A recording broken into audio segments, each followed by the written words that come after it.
There's the birthday card, chat. Happy birthday from the bottom of my butt. I open it up, and it says, it's a lot bigger than my heart. Also, fart. Nah, you can't see it on here, but it says fart. Naya. Hello, I just wanted to thank you for clicking on my video, and I wanted to let you know not only do I create content on my YouTube channel here, Class in a Glass, but I'm also on Twitch where I play single-player games, multiplayer games, I do movie reviews, cartoon reviews, and a whole bunch of other stuff. Also, it would be a big help if you can check out my Patreon where you can gain access to audio commentaries, reactions, and the ability to submit questions for my podcasts and videocasts. And all that content can be found in the links below. In the meantime, enjoy the video. But I'm going to open this up right now from Naya Brownie. So here we go. Going to get this open, chat. It was in the packaging. Oh, whoa, I got something good. I got something good, chat. Oh, boy. Oh, my God. She knows me too well. She knows me too well, chat. Hold on. In the address information. She got me some specialty macaroni and cheese with pesto. So as you know, I've been having a lot of pesto with my meals from my beef tips and my chicken. Either the green pesto, the red tomato pesto, chat. She got me some mac and cheese with some pesto. So also condoms, maybe.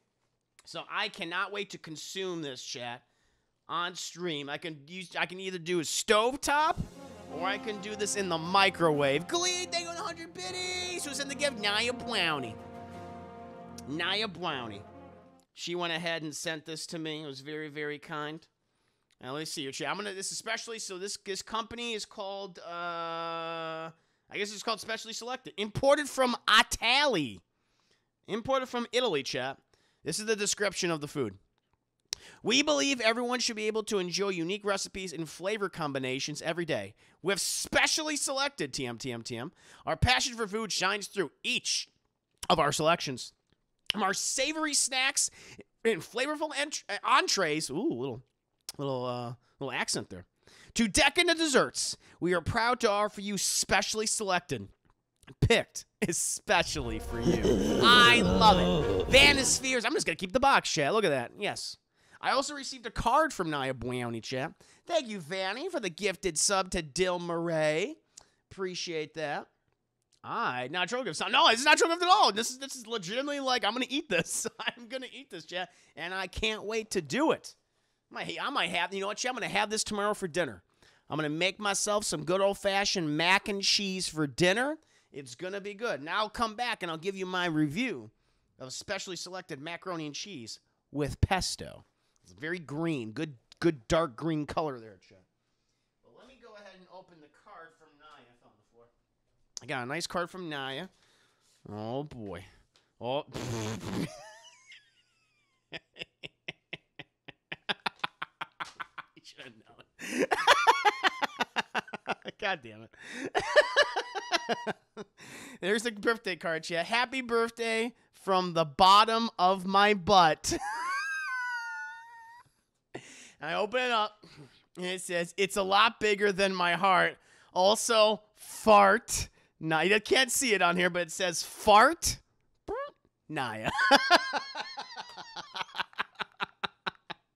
That was, I'm gonna put this right here so I can look at it every day, chat. Super cute.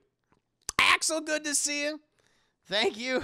I like this card. This card is just as good as the pesto, chat. I wish she was here because I'm gonna let her know when she arrives, chat. If she makes an appearance, if we have a sighting of Naya Brownie here tonight, yeah, do it. Joshua, my sweet baby broccoli boy, thank you so much for rescribing 39 months of incredible support, 3 years and then some. Thank you, Josh. Thank you. An absolute pleasure to have you here right now. I got a birthday gift from Naya, man. Happy birthday from the bottom of my butt, her butt, and she said fart and Naya. That's what she wrote, and she also gave me some pesto macaroni and cheese, which is actually great. This is actually perfect. I mean, food. It's food, chat. I'll eat it. Fuck yeah, I will. Yes, so I'm gonna have it. She got me 2 boxes, not just 1 box. She got me 2 boxes, chat. That's pretty good. Brownie. Now let me tell you, Naya Brownie has been so kind and so supportive of my channel, and it's been an absolute pleasure to have it be a part of it. Naya, I consider you a very good friend, and I cannot wait to meet you in person someday so we can hang out and we can talk like this the whole time. I'm very excited to do that someday. You are an amazing person, and you make these streams so much fun. Also, fart at you. You'll better talking to baby. We will talking baby voices.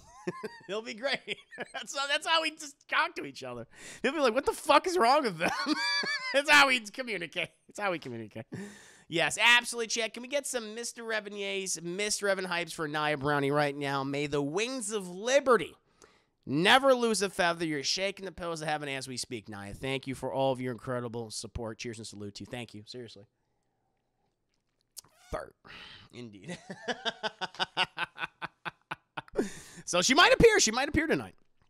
You know, because she said it did arrive. She said it was going to arrive this Saturday. So we shall see. So that was awesome. No, seriously, that's actually a really cool gift. Just to get food, you know, prepackaged food and a nice little card. I love that. Naya Brownie, wait a minute, I just got here. Naya Brownie, I just opened your gift, Naya. I just was showing off your new specially mac and cheese with pesto. 2 boxes, by the way. Not just 1 box, chat. 2. Do it over. I got this one right here. I got both of them. I'm going to have this for dinner tomorrow. I'm going to eat this for dinner tomorrow, and then by Monday, I'll let you know what my opinion was on it. I will share that, but it looks pretty delicious. This is authentic Italian food, chat. Imported from Italy, also known as Italy. And I was commenting your very kind card that you gave me. Happy birthday from the bottom of my butt. It's a lot bigger than my heart. Fart, Naya. But you can't see it, but that's what it says. And it's eat it on the stream. I'm eating it on the stream. I can eat it on the stream. How about Monday? I'll do a little mukbang or mukbang, whatever the hell it's called, stream. I'll eat the mac and cheese on there. I can definitely do that. And I was just thanking you and telling people what a kind and generous person that you are, and how you've always been very sweet. And every time that you've been on stream, it's always been fantastic. And you always make these streams so much fun to do. And how I was saying, how I cannot wait to meet you in person someday. And we can hang out together and do baby speak the whole time. It'll be great. It'll be great. So thank you so much. You better. I will. But seriously, thank you. This card, both of these things are so good. I love them. I'm going to keep this card forever. So thank you so much. Now, eat the mac and cheese just for you on Monday. I might make us up a bowl tomorrow just because I want to. But then I'll eat the other one definitely on stream. That'll be for a good time. Yes. It's going to LA, DTL. As far as I know, yes. As far as I know, I'm going to the Chicago and LA one. I think the Miami Orlando one's going to be like a weird one, but I can definitively say definitely going to Chicago and LA, as far as I know. As far as I've been told. But who knows? Something might change. Something might change, chat. Yes. Bars. So I cannot wait. I was going to try and go to LA show, but I'm not sure. Because, oh, no, I know you're in Connecticut. I know. New York would have been the best time to do it, but I was unable to do it. Oh, yeah, Dallas, definitely. Dallas, yeah, no question, because I could drive to Dallas. That's like a 3.5-hour drive, so there won't be any issue whatsoever. No, it's going to go Florida. I think, I don't know. Last time I checked, it might have had, like, because both shows are back-to-back, I don't know if there's, like, additional expenses or something, so I don't know if we can afford to take everybody. So, I don't know. The Florida one's the only one I think it's kind of up in the air, though. As far as I know, I'm going to L.A. and Chicago and also Dallas. As far as I know. Who's Ducky me finding out Chris is going to my city? Hello, can I get a refund? No! Why you gotta be so mean? We can hang out too, Newsy Ducky. We can hang out too. Oh my gosh. So I might go to the Chicago show just a few hours, right? Nice. No, maybe it's convenient for you. Cool. I might actually stay a couple extra days in Chicago, chat, because I've never been to Chicago before. Might share an extra couple days. Could be a fun time, and I'll just, I'll be spending my own money just to stay there for a little bit. Because going to collab with Nikado Avocado with his mug. God, hopefully, I can get some money. That mukbang money, chat. That'd be good. But no, again, it's an absolute pleasure to have you here. Just a little duty birthday unwrapping. Niall Brownie sent me some mac and cheese and pesto and a card that said fart inside. So that's a good day. That is the best way to start off a stream, in my opinion, chap. But we are going to continue on. We're going to continue on. When DT do an Australia tour, once you control your dinosaur giant insect population, we will come to Australia. I do not want to be carried off by a 30-foot saltwater crocodile. Once you get control of the dinosaurs there, okay, then we'll definitely come there and enjoy, you know, all of the accoutrements of Australia. But I'm afraid of the giant monsters that still live there. I don't want to go to Skull Island quite yet. Fair enough. Well, I don't know. It's a good question. I was like, I imagine maybe Toronto, maybe sometime. I'm not, you know, I'm just. Because, you know, we kind of know what all cities that we're going to. Next cities, obviously, Chicago's the next one, followed by LA is next, then Chicago, then Miami, then Orlando, then Dallas. But I would guess maybe, I mean, if we do more trips in 2022, because I figure Toronto might be on the list. I know Corey's been talking about doing a UK one, a London DT show. So there is that. When's DT coming to Mother Russia? I'd be a little concerned about going to Russia. I've said a lot of negative things about Putin. I don't want to be poisoned. We must quarantine Australia. I mean, there's monsters. That's where the next Godzilla movie is going to take place. I think that's where Skull Island is. I was like, oh, so when I was watching Con Skull Island, it's like, oh, this is Australia. I understand. Yeah, I get it. Oh, my Lord. Is it too late to send you a birthday gift? No, you can send me. You know what I need to do is chat. I definitely need to get a P.O. box, so people would be able to send me stuff if you choose to. I mean, you don't have to, but you know, but I'll just put it because I have gotten a lot of requests for people to send me stuff, and you know, I want to be careful, of course, and I want to make I think probably having a P.O. box is the best thing to do. I just I need to just do it. I need to actually do it. So as soon as I get that set up, I know DT just got the P.O. box thing figured out. But as soon as I have my own setup, chat, I will let you guys know. So if you want to send me stuff, want to send me duty birthday stuff, as Naya says, feel free to do so. Yeah, I appreciate it. It's very kind. It's very kind. Like, hey, food is great. I appreciate food, chat. Yeah, I mean, it helps me out. You know it. Save a little bit of money.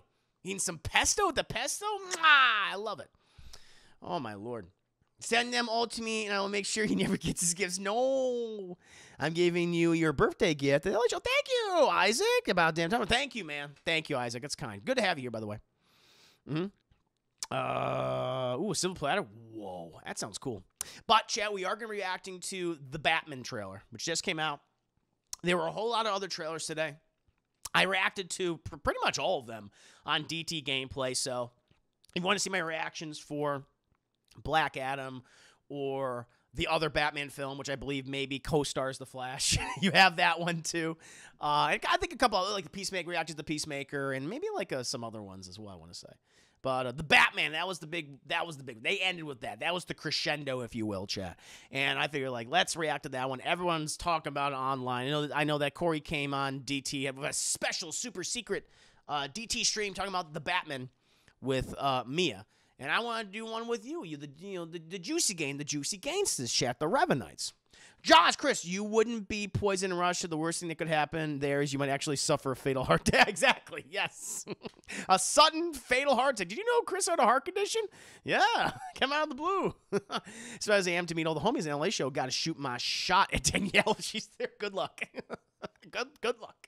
You and all the other male viewers. Chris, if you go to Russia, you can hear Putin's beautiful singing voice. I don't want to. I don't want to do that. Oh, yeah, didn't he fucking sing like, oh, try. Was it a Beatles song? I'm trying to remember. Yeah, chat. Or a bear attack. Bear. I don't want to have to deal with the bears. No, bears. That's the last animal I want eating me. You know, like a wolf, cougar, mountain lion. They go for the neck. They want to make sure you're fucking dead before they start eating, which I appreciate. You know, but bears don't give a shit. They will literally sit on you. They'll put their ass on you, chat, and just start eating. They'll go into town. They don't give a fuck. They'll just start taking chunks. I'm like, I don't want that to happen. No fucking thank you. Trilogy 250, thank you for following my new Huckleberry. Welcome to stream. Hope you're doing very well. My new follower. Yeah. So Bear, no, the last thing you want is you saw the Revenant. Could have been a lot worse for Leo. No, I don't want to be eaten by a bear. That's what happened to Grizzly Man and his girlfriend. The documentarians, like they were just sat on and they were eaten.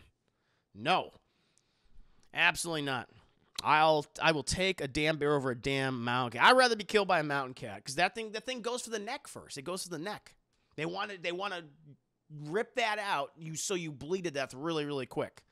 So I mean, listen. I don't want to be eaten by any animal. I don't want any, like, that's to me is like the greatest. One of my greatest fears is being eaten by an animal. Because I feel like, 5,000 fucking years ago, dealing with saber-toothed tigers and shit, that was, of course. I mean, that's what our ancestors dealt with. I understand that, But nowadays, I think it's kind of embarrassing to get eaten by a fucking animal. I mean, we are the dominant species on this planet. We're an apex fucking predator, baby. And I don't want to be eaten by something. I would prefer to go out another way, But, no. Definitely not by bear. If I had to, like, if it was set in stone, like, an animal has to eat you, I'd be like, please just don't do a bear. That is not what I need. Oh, my Lord. Your Grizzly Adams, exactly. But the bears won't. I'm not a friend with the bears, though. Night Day Nick, good to see you. Zero should be the warning to never pick the bear. Yeah, don't pick the bear. That tells you right there. It's like, fuck that. That guy was fucked up forever. Leo DeCap. What was the character's name? Howard Glass or whatever? No, thank you. Eaten by T-Rex. I wouldn't mind being eaten by a T-Rex. That thing will eat you quick. I mean, look at the lawyer. What's his name? What's the lawyer's name in Jurassic Park? I used to know it off the top of my head. But that guy died very quickly. I mean, he died in the shitter. He died in the toilet, which is not a great way to go. But Hugh Glass, that's it. But, he didn't feel it, for long. I'd rather get eaten by a T-Rex than be eaten by a raptor. Because I feel like they are very much like, I don't know. I mean, the raptor might. Well, the thing is, the fucking raptors play with you. They play with their food because they immobilize you. They paralyze you. Remember that scene in Jurassic Park 3 where they fucking immobilized that one guy? The bald ginger guy? I was like, that's a fucking nightmare. And then they just started eating him after a while. Geronimo, that's it. Yeah. Mm-hmm. I'll be the person. I want that guy. I'll be the person running with 2 margaritas. That's like, other than the big fight scene at the end, the kaiju fight scene between the T-Rex, the Indominus Rex, and the Velociraptor, that is my only other favorite scene in that movie, is when you have the guy literally running from the pterodactyls and dinosaurs with 2 margaritas in hand. I would have loved to have been that guy in the movie. Love him. So, I don't want to go out like Eddie Carr and, poor fucking Eddie. Eddie did not deserve that in the Lost World. Eddie was a good guy. He did his best. He fucking saved them. And that was a mean death. And he gets his ass split open by 2 T-Rex shit. They split his ass in 2. Literally, Chet. Each cheek went in 2 different directions. No fucking thank you. No thank you, Chet. But now, what I can do is that we can react to this Batman trailer. Just came out. I did my DT gameplay reaction chat. I'm here to react to it with you guys because you are the Juicy Gangsters. You are the Revenites, and you deserve this. So let's go ahead and watch it, and I want to hear your thoughts. I'll share my thoughts, and then I want to hear your thoughts. I'll read them. I will consider them. We'll have a nice debate. Here we go, chat. The Batman, the final main second trailer, whatever you want to call it.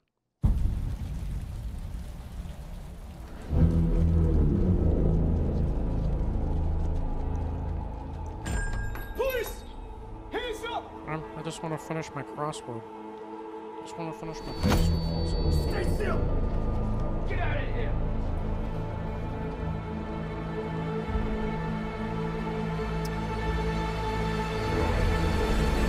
I think you requested that, Miss Cappuccino. I want a question. Fear is a tool. But when that light hits the sky, it's not just a call. It's a warning. That doesn't work. Oh, God. Ah! Oh, my Lord. I've been trying to reach you. Burn the gun! I don't know what he fucking says there. No one does. This is about a king. There's the match. I can take care of myself. Well, she's a cutie patootie. If this continues, it won't be long before you've nothing left. I don't care what happens to me. It's only gonna get worse for you.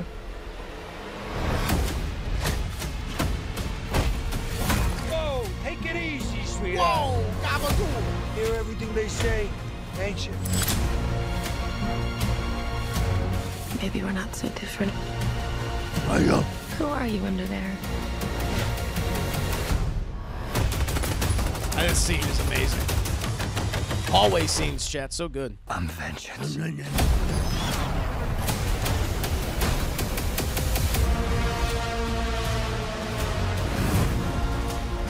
What's black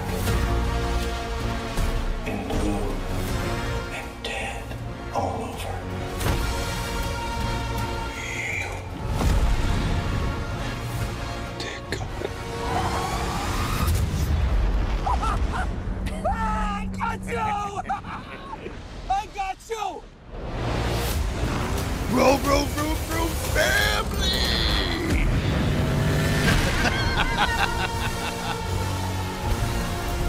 Family. Bad family. There you go, Chad. The Batman. The Batman, as it is being called. Oh, there you go. That looks good. Chat. Initial thoughts, honest reactions, first impressions. What a gorgeous looking movie. Feels very reminiscent. We kind of said this about the original trailer. Very reminiscent of a lot of David Fincher films, particularly Seven, of course. Especially with Paul Dano playing the Riddler, who looks like a combination between Hush and the Zodiac Killer. You know, Batman villain Hush and the Zodiac Killer. You know, Hush and Riddler have been very connected in the past. Love that. I mean, just the brutality of this movie that's on display, at least initially. Well, this is a Robert Pattinson Batman where this version of Batman's like, you can stop. Batman, stop. Like, I don't think he has that cutoff point. He's going to keep going. The criminals are going to wish he was, that they're fucking dead. But yeah, no, I'm loving everything I'm seeing about this. Also, a little bit of Blade. I don't know if this is for me, but like that initial opening, I mean, the fact that it's always fucking raining in Gotham, it reminds me of Blade Runner for some reason. It almost feels like a dystopian city. I could see this like decades later, this becoming Batman Beyond, personally. I don't know, there's something about that. I really, really dig the look of it. I love the use of the color scheme, the yellows and the golds and the browns. I really love the color palette in this movie. It looks really, really cool. Yeah, the score is great. But yeah, I'm loving everything that I'm seeing. Robert Pattinson looks amazing, both as Bruce Wayne and as Batman. Zoe Kravitz, as I said, a cutie patootie and a half. She looks sexy, badass as Catwoman. Colin Farrell, again, I can't believe that is Colin Farrell as the Penguin. That makeup, it looks incredible. And I just love, he sounds like this guy. Hey, what you doing, sweetheart? Gabagool. He's a gabagool penguin. And I'm digging that. Yeah, I want to see more Paul Dano. Obviously, the Riddler, but I mean, that's perfect fucking casting. I love that they're keeping him more of a mystery. You know, like for so long, I've said, you know, the Riddler is like I don't know why people have kind of stumbled when adapting him. Obviously, you have famously Frank Gorshin, the original 66, probably the best adaptation they've ever done, the Riddler. But even the comics, the Riddler's always kind of been neglected. Even in one of my favorite adaptations of Batman of all time, chat, in the animated series, he was never really did a lot with him. You know, even Bruce Timm famously said we didn't really know what to do with the Riddler, which I'm like, really? Your Batman is a detective.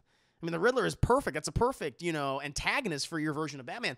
And so to have him be the main antagonist for this detective-esque Batman movie where Batman's got to solve a fucking mystery. That's perfect. I was like, yeah, forget about it, Batman. I'm digging this. I'm really digging this, chat. I mean, there's so much else we can dissect, and I want to hear your initial opinions, chat. Oswald Sobrano. I want to hear what you guys are saying. Let me go ahead and scroll up, chat. Oh, let's see what you guys are all saying, right? It's 2022. I know, March, chat. This comes out in March 2020. It's supposed to come out October 1st on my birthday, chat. This past month. It was only a couple of weeks ago, but pandemic, COVID.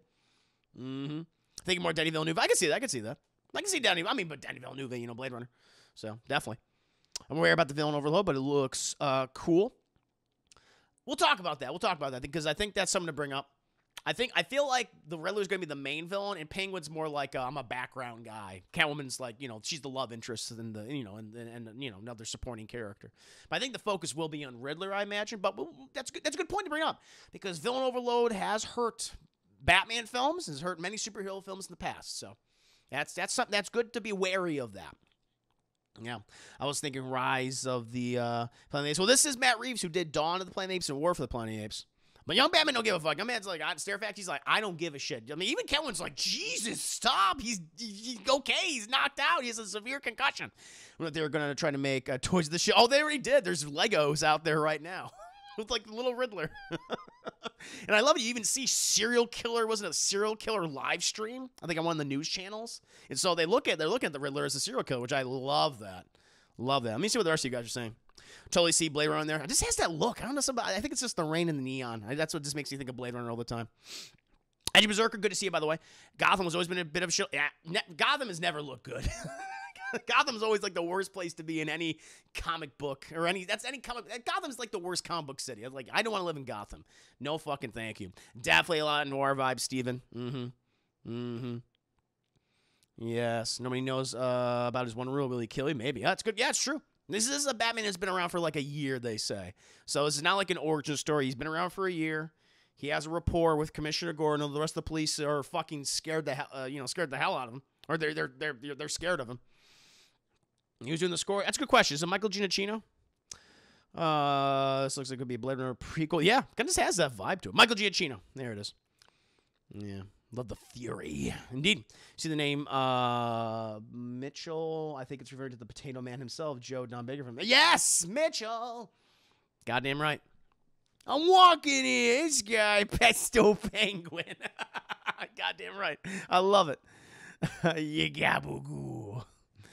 I just want my Henry Cavill. I know he's so handsome. He's so handsome. Keeping it an enigma. See what you did there. So Zamir does this Batman seem brawler with the detective vibe. Definitely. Gonna make the Riddler a real threat. He was always a joke to me. Yeah, he has been for a long time. Soprano Penguin. I love it. Some, I hope, during that car chase scene only focus on the Penguin's POV. I feel like would add one more tension. Oh, yeah, just from one perspective. That'd be cool. Be hard to write super clever riddles for Batman to solve on a regular basis. I think he would work better as a movie villain or comic villain. I get what you're saying. Slayer, this Batman has the look of Blade Runner in the movie. Yeah, see, yeah, that's what I'm feeling. That's what I'm feeling too. And so if they could do a Batman Beyond movie, maybe like years later, decades later, like the Riddler in Gotham. Oh, the Gotham TV show. Catman will also be a great enemy for this Batman. Yes. Detroit seems like we're getting a Batman that just kind of walks into the place ready to brawl instead of stealthy ninja Batman. We'll see. Yeah, so far it's just, he's more brawling. We'll find out more. We'll see later on in the movie. Thank you, Chris Ayers, for the 10 biddies. I'll read your comment in just a second. Just going down the line right now, giving everyone a chance to voice their opinions. It looks too good. I'm predicting... the movie looks too good. I'm predicting a matinee film. Fair enough. It's too good. It's good to keep your expectations at a reasonable level. I understand. Looking forward to the detective aspect of Batman. Glad they chose a more intellectual villain for this movie. That's the same thing. I've wanted a detective-focused live-action Batman for so long.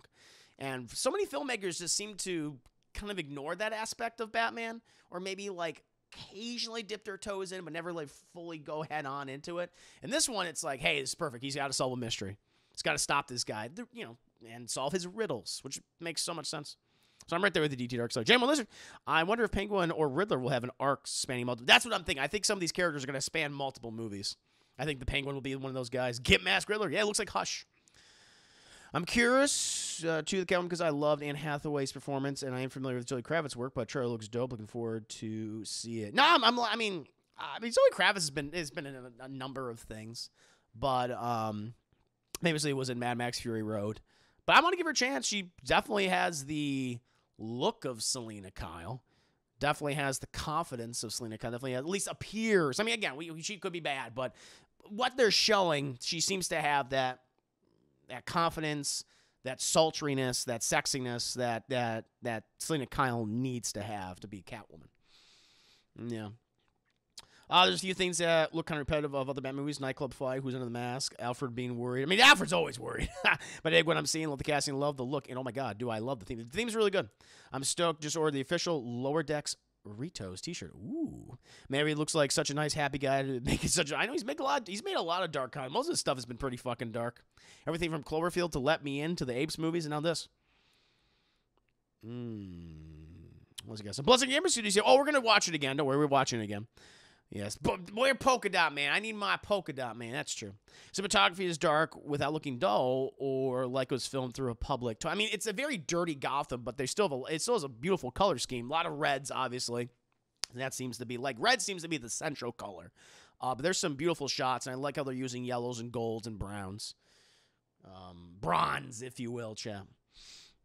Oh, the Penguin chase he's opening the movie. Could be. Yeah. Don't tease Batman. I know. I know. But I want a Batman Beyond movie so bad. Is it still set in the 90s? Remember hearing that was a rumor. I don't know. So there is Chad Ducking Henry. Stefan, thank you for the 15 biddies. Good to see you, Ducking Henry. Welcome. Hope you're doing well. I'm just reading comments right now. We're reacting to the trailer. I want to touch on that in a second. We'll put a pin in this being a period piece, because some people are saying this might be connected to something. So we'll talk about that in a second.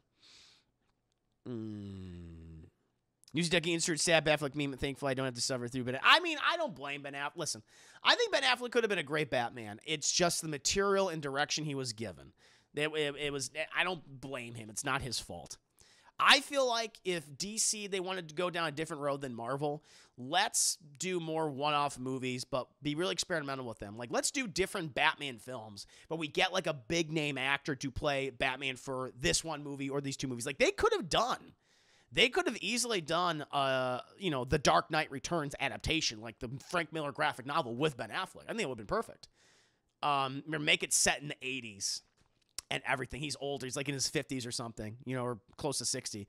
I think that could have worked. It's just, you had Zack Snyder at the helm, who was just cherry picking from that and combining of Superman stuff and sequel to Man of Steel. And that movie had a lot of Wonder Woman. That movie had a lot of issues. But I still think you could have done a really good Batman film or duology with Ben Affleck as the character. It's just the stuff behind the scenes is what didn't work with that film, in my opinion. I don't blame him. I don't blame him at all. Belski's Riddler, I feel like, has potential. He's honestly about as smart as Luthor. He's just even more mentally stable. So yeah, I think that's cool. I think there's been a lot of wasted opportunities with Riddler. I think this time he's finally going to get his time to shine. He's going to get his time to shine. Like, one of my favorite adaptations of Riddler in recent memory, I totally forgot about this, but in the Batman Telltale series, I love how they handle Riddler and that he's super competent, super intimidating. Did really good work with him. They wanted to make a Batman Beyond movie a long time. Yep, it was never just went ahead of production. That's true. They were thinking about bringing back Michael Keaton and Jack Nicholson for that. Yep. Who you want as the villains of the other two movies? I'd want to see how they do Clayface and Mr. Freeze. I've talked about this before. Who I would want to see in? I think I did it on a previous class in the Glasscast. I'll talk about it in a second. From vampires to vampire bat. I know he's a bat. He was a bat boy, and now he's a Batman. Well, all he had Daredevil was in that scene with the hallway. Anytime there's like a hallway scene, we always go to Daredevil. Hallway scenes, that's the new shit. That's the cool shit when it comes to superhero movies, especially the grounded superhero films. More hallway scenes, shit. Fucking Daredevil got his. Darth Vader got his. Now the Batman got his. Emily, I'm sad. Why are you sad, Emily? Don't be sad. Good to have you here. Welcome to the stream. Always a pleasure having you here. You know that. This movie looks pretty cool. I'm looking forward to it. Says Berserker. Nice. Me too. Again, Ducky Henry, welcome to stream. And Berserker's quickly becoming, if he's in, I want to see it. Yeah. He's a talented guy. Great actor. I can absolutely see Victor's ass. Oh, definitely. Joanne Lizard, do you see this setting the new template for future DC films like Man of Steel a decade ago?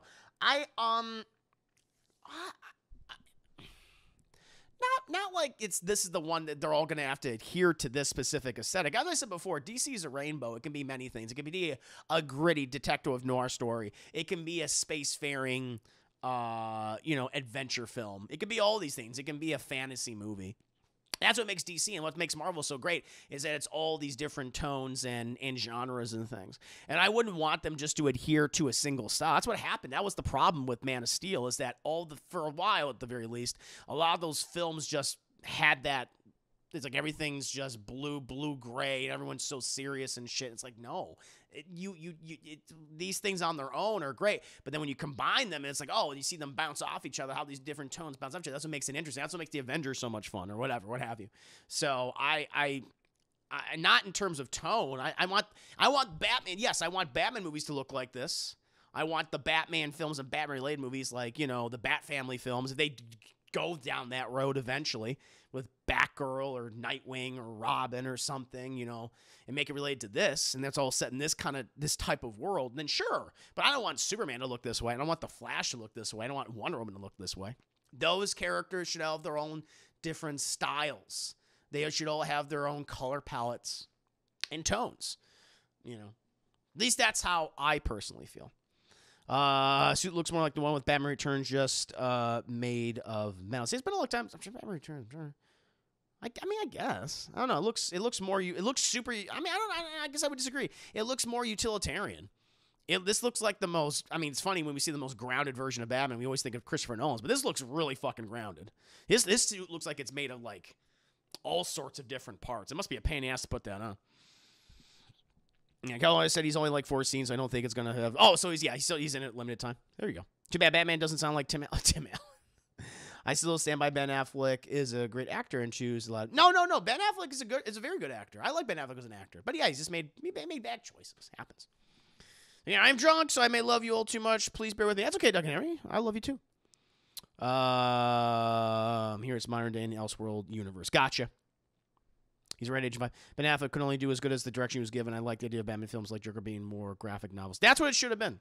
I think what's his name had an idea for that. The guy who directed Joker. Todd Phillips, is that his name? He had an idea for like a DC Black Label, where it's like these are the more adult-oriented more adult-oriented DC films. So you could have a rated R DC movie like Joker. I think that would have been cool. I don't know if they're doing that, but yeah. What else you guys saying? Steven, it almost looks like a 70s film out of Taxi Driver French. People have been saying a lot of French Connection with a modern twist, the way Gotham seems to look. Yeah, Gotham looks like shit. Chris, I heard the movie Chinatown inspired Robert Pattinson's Batman. Okay, Chinatown's a great movie. It's time to chill. Casey, good to see you. Yo, Chris, they definitely got to make a Batman Beyond. I know. I would love that. Film series, that is. I don't know if I can do this tonight, but I'm too... Oh, Emily, I'm sorry to hear. Emily, listen, it's an absolute pleasure to have you here. I'm sorry you're feeling down. I'm just reading comments right now. So in case you posted something else. I mean, it's always a pleasure to have you here. You know that. And let me entertain you. Let me serenade you. Let me woo you. It's the least I can do. Have some nice conversations. Baffleck, do you bleed? Looks at me with pervy eyes.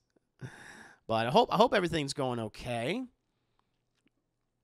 But yeah, let me stick with us. Definitely stick with us if you wish to.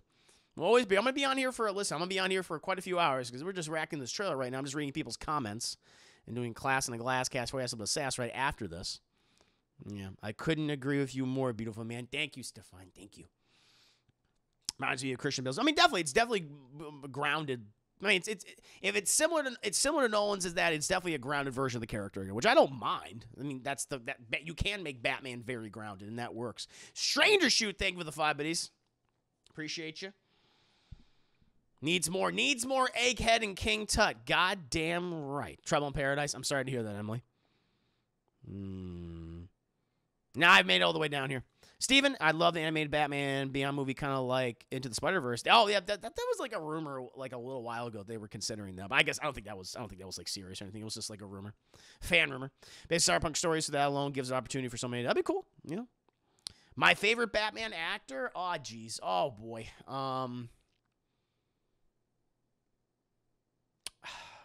I guess Christian Bale would be my favorite at this point. I mean, well, can I say Kevin Conroy? Then Kevin Conroy. If I can pick voices, if I can put voice actors, that'd be Kevin Conroy. Live action, I guess Christian Bale. But I really like Michael Keaton too. You know, much angst if this Batman. Batman always has a lot of angst. So it's just net to animate continuity for movies. I'm right there with you, Isaac. I wish that too. There's no reason why they couldn't have had that. There's no excuse. There's no excuse. Matter of fact, theirs should have been even better than Marvel's because they can look at what Marvel may have gotten wrong at first. I've talked about this before in previous Class and Glass casts where they could literally just look at Marvel and go like, okay, yeah, we'll do that. We'll not do that. We won't do that. They'll look at what they might have stumbled on, and then they'll do their thing. But yeah, it's fucking got all fucked up. Sadly, chat. We'll see if I don't know if it's ever going to recover fully, but I'm excited for this movie. I think another question was asked earlier. What villains I'd like to see in this? So, in the future. So if they did sequels, which I assume they are going to, I assume this movie's going to make a lot of money. And they'll want to do more The Batman movies. And so we seem to be getting Riddler, Penguin.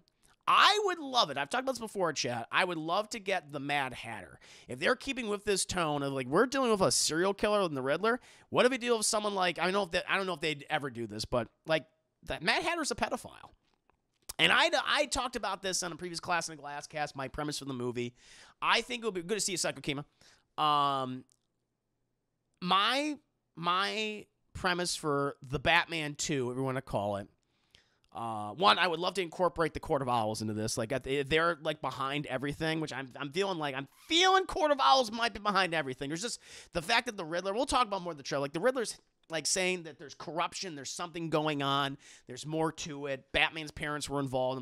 I'm thinking that's Court of Owls stuff, which I think would be really that, because they're keeping that hush hush. If that's true, then I'll get a hush hush. So I think that'd be really fun. But if it is revealed that the Court of Owls is real and the Riddler has exposed them, and they're this organization that's been around for like 200 plus years, controlling every aspect of Gotham, you know, the society itself, the culture, economics, the political system, all that would be really cool. I would like to have the Mad Hatter in there. Maybe the Mad Hatter is somehow involved with the Court of Owls in terms of, like, his father is the head of the Court of Owls or something, and his father has been covering for Jarvis Tetch for years because of his weird obsession with Alice in Wonderland, his weird obsession with girls, and he's been covering up all of his crimes for years, but now it's getting out there because he can't help himself anymore. And so Batman has to hunt down this pedophile, basically. But what I would think would be interesting if you wanted to expand the Batman family, so they obviously have Jeffrey Wright as Jim Gordon. I think it would be cool to maybe introduce Barbara Gordon in the sequel. Maybe she's a teenage woman. You know, she's a teenager. And woo, chat, Billy Mounting of the Foul. You're my Huckberry. Welcome to stream. Just talk about what I would want for The Batman 2. And you have maybe one of Barbara's friends gets kidnapped. And she's now invested in solving this mystery. She works with Robert Pattinson as the Batman to track down this pedophile serial killer in Jarvis Tetch in the Mad Hatter. That's what I would do. And it also incorporates more of the Court of Owls stuff. That's what I would really, really want. Because the Matter's never, I think the reason why they stay with Matter because the whole pedophilia thing. Because it's like, how do we fucking adapt this? But I think you can, if you want to get dark, which you seem to be getting dark here, but you want to go that extra mile and do that, I think that'd be really interesting. We never really gotten a lot of, other than animated adaptations of Hatter and, like the shows and, the animated movies. We haven't really seen a lot of him. I think that'd be really cool. Now your brownie truck in your chaos. Nice. Man, Harris, so he is. Exactly. I want to see new villains. Or at least see villains in a way where they haven't really gotten the respect they deserve, which Riddler definitely has not gotten the respect that he deserves, in my opinion. Matter is a filthy, disgusting pedo for sure. They got to make him creepy in future films and show how he selects his Alice's. Sweet Alice. Exactly. I do love the Court of Owls. Yeah, you could do bad hair like Jack the Ripper. Yeah. The Jogos would be interesting to see how they would do that. That'd be fun. You know, our rating for this. I don't know what the rating. I feel like it's PG-13. I don't know what they confirmed a rating, but probably PG-13. But if they said this was R, it would still do extremely well. Matter could be used like he's been working with the court because he gets his tack from the court to help with his kidnapping as well as aim the core of information. Go be that. Geez, I want this to be made. Thank you, Genuine Lizard. Thank you. That's my idea. You know, and the third film, I feel like, the Warner Brothers and Matt Reeves probably are like, they can't help themselves because they want to do Joker as well. They obviously want to have Joker in this world. Now, there's something interesting in the trailer. We're going to react to it again because we do see these individuals that have Joker-esque makeup on their face. All white faces with the black around their eyes. And I don't know if there's going to be a third act reveal where we're in Arkham or something and we see what this version, this Batman's version of Joker is. It could be where the fact that they said this Batman's been around for over a year, he's probably fought other people. Maybe he's already fought Joker and Joker's already in Arkham. He's already in prison or something. People have been saying, is the person that Batman is talking to behind the plastic, the glass, is that Paul Dano? Or is that the Joker? Will they maybe have the Joker be like a Hannibal Lecter-esque character? Now that would be cool. If I was okay, so like because the Joker, listen, the Joker's the most popular Batman villain of all time. We've had a lot of adaptations of this character within the span of less than 10 years. Or let's say 15 years now. We had 3 different actors cinematically play him. We've had Heath Ledger, famously. We have Jared Leto, infamously. And we just had Joaquin Phoenix, again, most recently. If I was going to make a Batman trilogy, and I would like the studio says you got to have the Joker in there. I'm like, all right. I would have it where maybe the Joker was a Hannibal Lecter-esque character, where maybe he's aware of all these other criminals and Batman to understand these other people, to understand someone like the Riddler, to understand someone like the Mad Hatter or what have you. The Joker's the one he has to go to and talk to. That is maybe how I would do it a little differently, you know? And then if you want to give the Joker like a subplot, have it where he's interacting with this female psychiatrist, Dr. Harleen Quinzel. You could do that too if you wanted to. Yeah, the pedophilia thing should be in there. You're gonna go die. That's what I want to do. I mean, I don't want to not do that. I don't want to just brush that away because that's what makes the Mad Hatter so uniquely creepy. I don't know if the studio will be like, yeah, let's put pedophilia in the movie, but I feel like you need to have that in there. So, I don't know. Yeah, I think that'd be really cool. I would like to see the Phantasm in a live action Batman anime movie. It's PG-13. Make Mad Hatter like R. Kelly. I don't know about that one. I don't know if I want to make him R. Kelly. You think other heroes exist alongside Robert's Batman? At this point, I don't think so. I think this is more... I feel like this is just Matt Reeves' baby. And, you know, because the DC universe at this point is so... Not even universe, but the DC properties are so... I mean, who knows? We don't know what's connected anymore. I have no fucking clue what's canon in this universe. Is the new Suicide Squad connected to Man of Steel? I don't fucking know. I don't know. I would say right now, probably not. I would say this is very much its own thing. It's by itself. I don't think we're going to hear... I mean, maybe we will. I don't know. But if I were to bet, if I'm a betting man, I would say we are not going to hear about Superman or Wonder Woman or Green Lantern or The Flash in this movie. I would say that. Yeah. I want to see Bane play, but I would like that too. I'm not a big Bane fan, but if anyone does play him, I think Dave Bautista could pull it off. But the guy, the Games Puppet, someone mentioned the ventriloquist earlier. That'd be cool. I wouldn't mind that. Yeah. I really want Ben Affleck's Batman movie. See, I think that time has passed. You know, I just don't like the aesthetic of Zack Snyder's DC films. I just really don't. I wouldn't have minded a Ben Affleck, like I said, I would not have minded a Ben Affleck Batman movie, like a straight, like, hey, let's do an adaptation of The Dark Knight Returns. Let's set in the 80s. Have this guy, he's been retired for however long, he's in his fucking 50s. Ben Affleck, I think, is perfect for that. But I just don't like the aesthetic that Zack Snyder has in those films. I think the opportunity was there, but because Snyder had such a grip over the aesthetic of those movies, that I think at this point it's too late. It's too late. Starefax, thank you for the 100 biddies.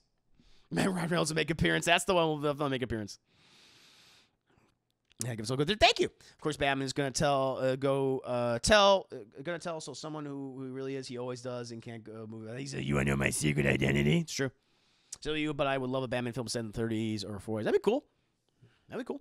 Casey Warner Bros. Wants to have their cake and eat it too, and there's a problem with a lot of comic properties in DC where they want to shy away from being too dark, but yet they're always going very eerie and intense, the violence and themes. Yeah. Mm-hmm. They should do a sequel with the Mad Hatter and the dude with the puppet. That'd be cool. I mean, I would love that. I would. The Mad Hatter is my choice for the next villain, main villain, if you will.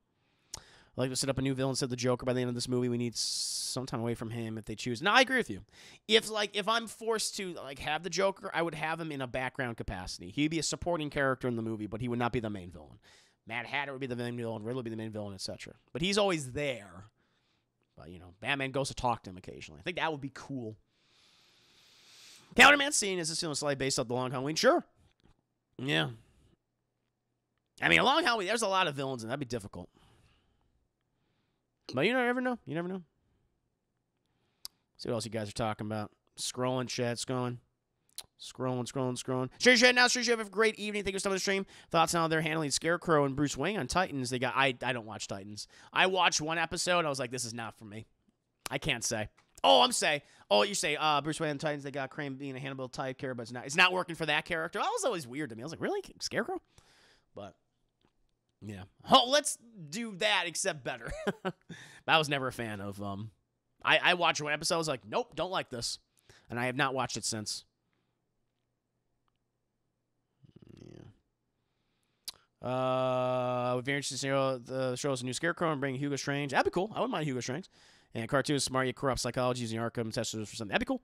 Do you think Robert Pattinson's character thought about Shark Belly yet? Probably not. Probably not that far ahead. Yeah.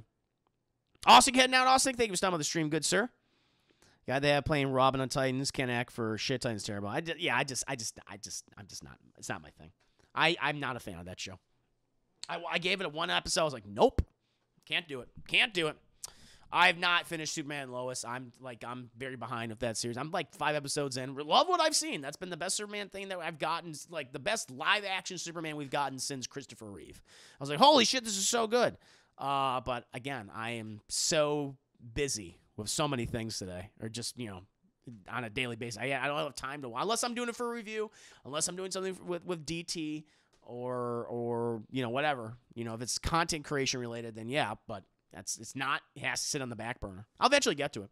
But chat, fuck Batman. Yeah, that's too much edge. That's like some Zack Snyder edge in there. I'm like, nah, that's different. That's like edgelord. See, there's a difference between dark and gritty and edgelord. And like this movie, when I'm looking at this, is dark and gritty. Takes itself seriously, but it's not doing the whole fuck Batman or do you bleed? You will. It's like that is edgelord to me. So, we're going to go ahead and react to we're going to watch the trailer one more time, and then we're going to go ahead and get into some Class in the Glass cast, for your ass, a little bit of sass chat. In just a bit. Let's go ahead and watch this again. Oh, spooky. So spooky. Very Blade Runner, like I said. Police! Hands up! I just want to drink my coffee. Stay still! Get out of here!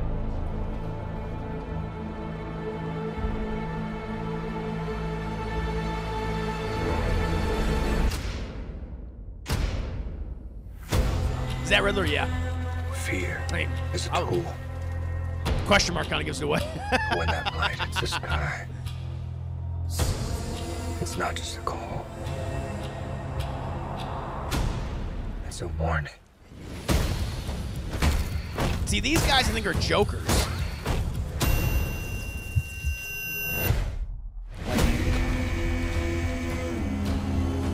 I've been trying to reach you. Find the gun! This is about a king, and Riddler's the match. I can take care of myself. If this continues, it won't be long before you've nothing left. His I glasses. don't care Looks what like Daredevil happens to there. me. It's only gonna get worse for you.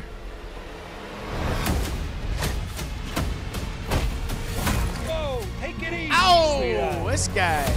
Hear everything they say, ain't you?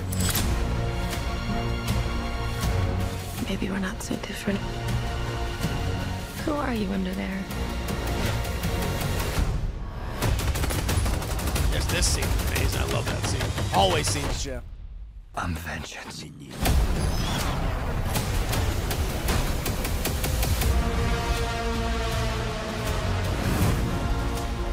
What's black and blue and dead all over? You. Take it. I got you! I got you! Vroom, vroom, vroom, vroom.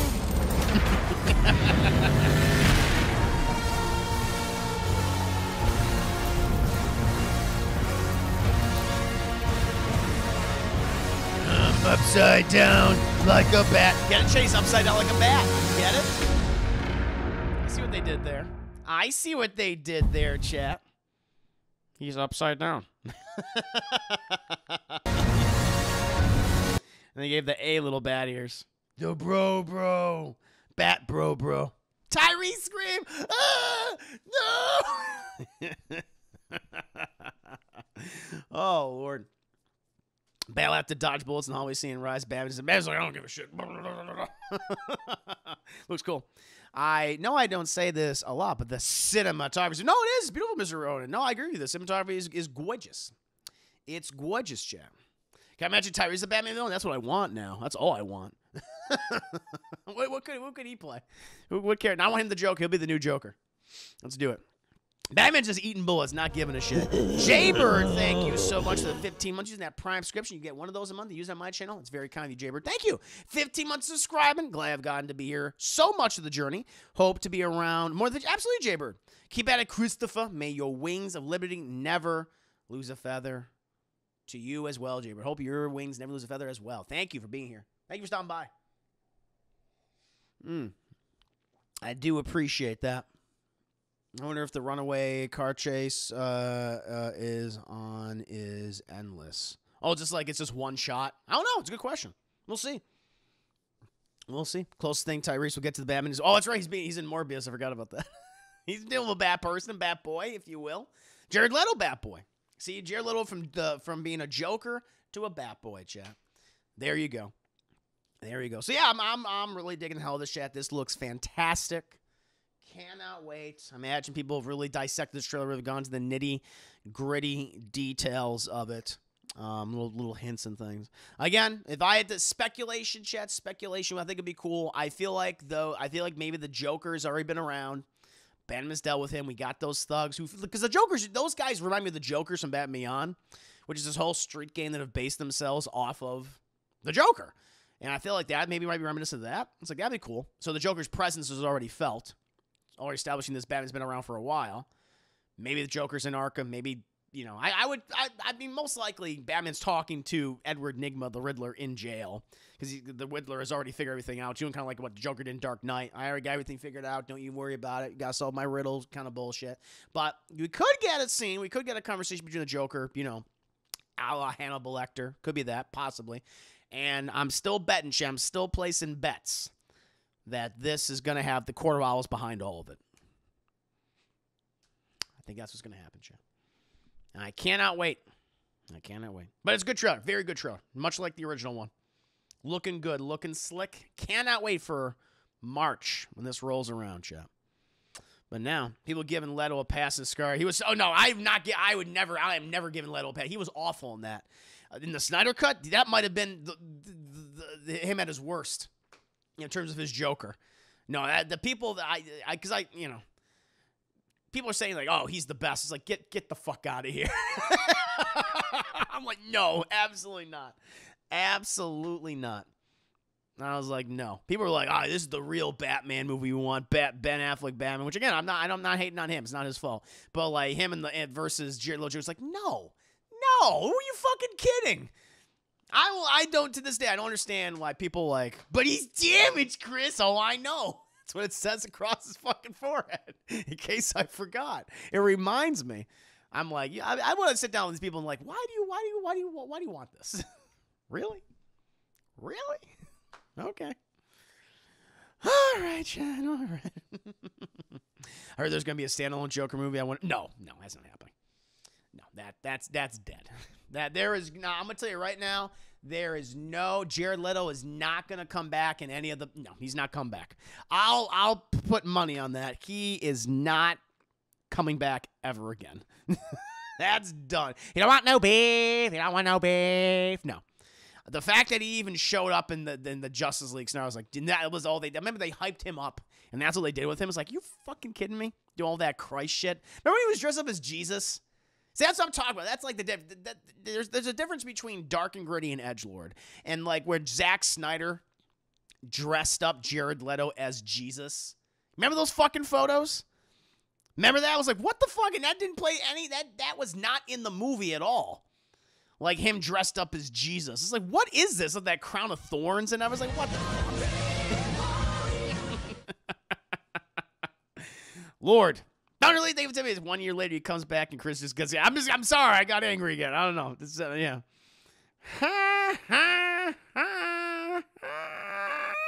It's like, oh, God. Confession from Mysterious Ronan. I don't hate Jared Leto Joker, but I feel like they try to make him fit like WB sat down and said, what are the kids into these days? Well, what? I think Jared Leto is a combination of two things. One, letting Jared Leto do whatever he wanted. The other thing was David Ayers being obsessed with cholos, with that, that street cholo culture, which has always been a big part of a lot of his movies. He's always about that. I don't get that with him, Yeah, he's El Joker, and like with all the tattoos and everything. It's I think it's as simple as that. It's a combination of those two things.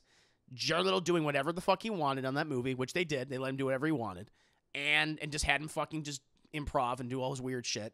And it was David Ayers' obsession with cholo culture. And I'll never understand that. It's so fucking weird. Hello, fellow kids. Now, if he did that, it would have been a lot better. If it was Steve Buscemi as the Joker, fuck yeah. Let's get an old man Joker in there. Jared Leto and Tom Hardy both need someone to sit them down, slap them across the face, and tell them, look, motherfucker, you're not as credible as you think you are. Cut that shit. They just need to be told, like, they need direction. That's what they need. They need direction, and David Ayers did not have control over Jared Leto. I think even David Ayers, like, Jared Leto insisted. Because did fucking Jared Leto, like, bring a dead animal to, like, a script reading or something, and he mailed, like, his fellow actors, like, weird fucked up gifts. And like he was always in character, and like David Ayers had to call him Mr. J. I'd be like, you are not. I would be like, I ain't fucking standing for that on my set. No, I am not calling you fucking Mr. J. And stop that goddamn laugh. I would lose it. I'm like, no. Oh my god. Corvallis, of course, isn't there a recent Batman story where Bruce's parents were corrupt? In the Telltale games they were, which I thought was really cool. Might have been a new one too. I mean, they do always new things with Batman's parents. So I would not be surprised if they were part of the Court Owls or they had dealings with them. You think Jared Leto's a good actor? Yes, I do. I think he's a good actor when he's under control. He's been in great things. He's made great movies. He's excellent in Dollars Battles Club. He's done some great stuff. It's just when you give an actor that much control, and he's fucking weird. That's the other thing too. Jared Leto is just fucking weird. Like, I can be honest about that. But you need a director to go, no. And David Ayers is not that guy that goes, don't do that. He's like, yeah, give me all of that. Because I think he's too shy. He's got excellent record in Dream. Yeah. Anyway, Chad, I don't want to talk about Jared Leto anymore. It's Snyder. I did not want this conversation to go back into Snyder. That's the last thing I want to talk about is Zack Snyder. Believe me. I don't want to fucking talk about him. I'm very excited about the Batman, Chad. This looks like a great movie. Cast is excellent. Matt Reeves is a great director. I'm loving the look of the movie. Cinematography's gorgeous. Ken record Rose? No, Naya, no. I want to be positive. So I'm very, very excited about this new Batman movie, Chad. Cannot wait for it. But now, my friends, I want to move on to Class in the Glass, Cast, Foyo Acid Says. By the way, I have not been able to, so I don't have 0 subscribers, thank God. But I don't know what's going wrong with that. I've reset it. Little OBS thing right there you see above here. And I don't know why it's not working. So that is just fucked up. So I might have to replace that with something else, chat. So just want to just let you know I did look into that, and I have no idea what's wrong with it. I don't get it. I ate them all. What you do, Naya? Has said, wait, did he talk about the Flash? You know what? You can find my Flash discussion, Psycho Kima, I did on DT Gameplay. We reacted to the Flash trailer, or as I call it, the other Batman movie where the Flash is a co-star. That trailer is just focused on Michael Keaton's Batman. Like, most of that is Batman. We did the Black Adam trailer. We actually did the Peacemaker stuff. That's all in DT Gameplay. So we got all that to look forward to. So you want to hear my opinions on that? No, let be positive. I'm looking forward to Black Adam. I really like Shazam. I'm looking forward to the new Flash movie. You know, I think it's fucking weird that they're starting with Flashpoint, which I feel like that's like a third movie in your franchise, in your Flash franchise. But what do I know? You know, that movie's just we're gonna cherry pick what works and what doesn't work. And I'm looking forward to Peacemaker. Peacemaker looks really fun. And there was something else. Wasn't there like another thing that they showed that looked pretty cool? Oh, yeah, and the gameplay stuff. Yeah, I'm looking forward to the games as well. So, got that. Got that, chat. But now, chat, we're going to go ahead and move on to Class and the Glass Cast, For Yo Ass, a little bit ass. And we got a whole lot of questions, chat. It's now 11:30 at night, and we have like 20 questions right here. And as you know, I don't just do yes, no, or maybe answers. I give you thick, girthy, well-endowed, curvaceous, robust answers to my very generous patrons' Patreon questions, chat. And I'm going to start in the order at which I have received them. And I'm starting with Thunder Lee Graves. Damn it, Chris, why you take so long? Because we talking about Batman, Naya. Batman deserves a lot of talk, as you know. But we're going to be doing Thunder Lee Graves questions, chat. And so it's going to start the first one. Before I ask questions based off of Ice Nine Kill's new album, The Silver Scream 2, welcome to Horrorwood. It's a mouthful of words. I want to travel back. We're going to turn the clocks back and ask questions based off my favorite songs from the 2018 album, The Silver Scream. The American Nightmare, runtime, 4 minutes and 9 seconds. Based off the movie A Nightmare on Elm Street, the song pays tribute to Freddy Krueger and the original film, A Nightmare on Elm Street. My question is, if you were to make a new Nightmare movie, what would be one aspect of the Springwood slasher would you take away from and give to him for your vision of that film? I think what would be interesting is to simplify Freddy to a degree. So as you know, chat, if you've seen the multiple entries in the franchise, it gets really over the top, where he's able to craft all sorts of different dream scenarios. And initially, that's a really cool idea. Like in the original Nightmare and also in Dream Wars, some really fun stuff. I mean, yes, you have his boiler room, but how he's able to manipulate reality and gravity and really drag you across the wall and stuff. Like the Nightmare on Elm Street, the first one and the third one have some really cool imaginative kills that are like uniquely scary, especially the original film when he drags that poor girl all around the room, like on the ceiling, and her fucking guts are all hanging out and stuff. Like it's horrifying. But I would take away his power set to a degree.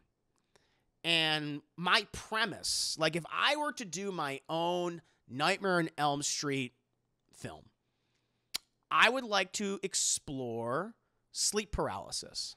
I would like to explore paralysis demons or waking dreams, where if you don't know what that is, chat, sleep paralysis is where you wake up, you're fully aware of what's happening, but you can't move your body. And because of that, your mind plays tricks on you.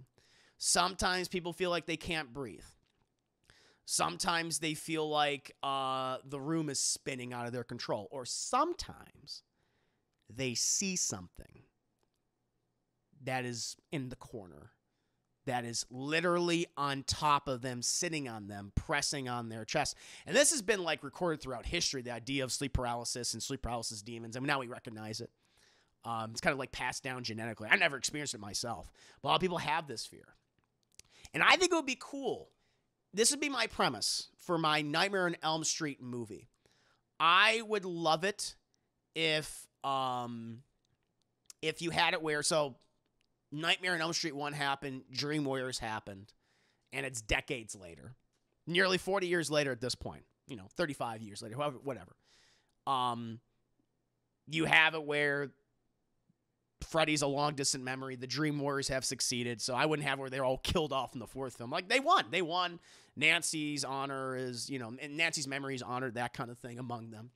And the Springwood is being renovated, chat. Like the house, the Freddy's house, Nancy's house, that's been torn down, built anew and things like that. But you have this new family that moves in and this new development and things. And you have this new girl who suffers from this. Sleep paralysis.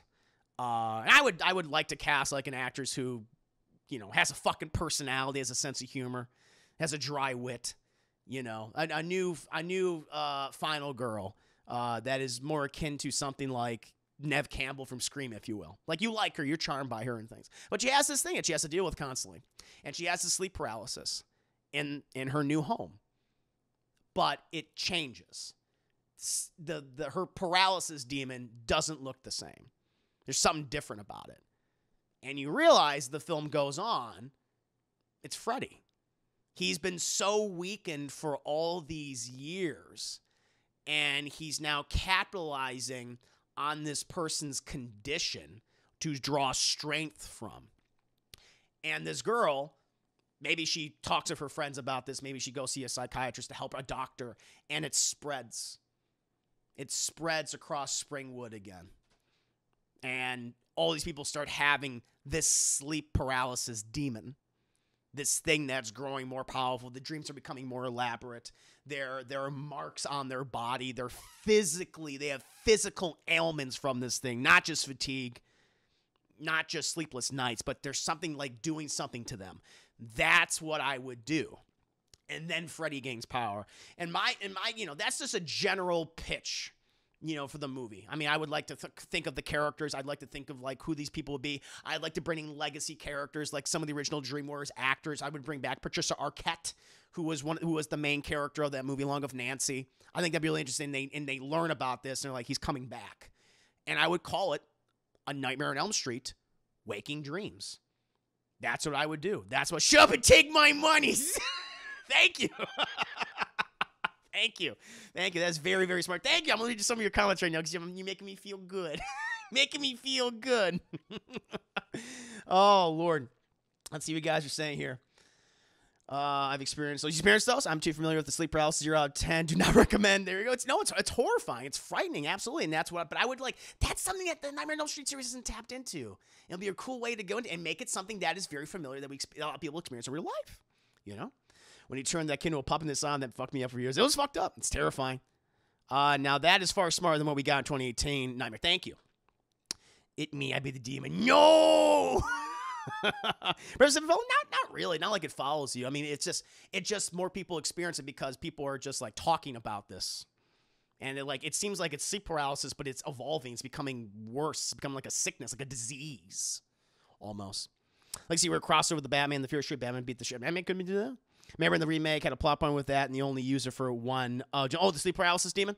I didn't remember that. I don't remember. It's been 10 fucking years since that movie came out. I don't remember anything about it. Hasn't happened in years, but yeah, that shit ain't nothing nice. Zero would be a fantastic concept for the Nightmare on Elm Street sequel reboot. Thank you, Casey. I'm vengeance. I'm Batman because sexual. We just watched the show. It was fun. Yeah, it's very smart. Thank you. Get your needs for my paralysis demon. Don't do it. Give us lots of amazing concepts. Juicy, thank you. Yeah, that is exciting. A Freddy in a different form. Exactly. At least I want to see this. That would be a good twist on this. Also, let's get rid of the whole changing the color to let us know people are in the... Yes! Yeah, exactly. I would, to say I would ground Freddy Krueger, but I would. I would make it where it's you don't even fucking know you're in a dream. I wouldn't change, I wouldn't make, put Vaseline on the lens, now you're in the dream world or anything. No, you never know when you're in it. And the sleep paralysis thing, just because you're all fully aware of what's going on. And I would have it where you just fucking Freddy's in the corner just looking at you. I would really play that up. I'd be subtle with the horror. Or one scene, he's literally on top of you, just staring at you. I think that's what I would do. Shut up and take my monies. Freddy's trying to piece himself back. Yes, exactly. You nailed it, Casey. Freddy is trying to piece himself back together like his body is just pieces or muscular tissue like Frank. You could do that too, yeah, where he's not whole anymore. And he finds this girl who is literally on the last, where he originally was all those years ago. That's been demolished, but his essence was always there.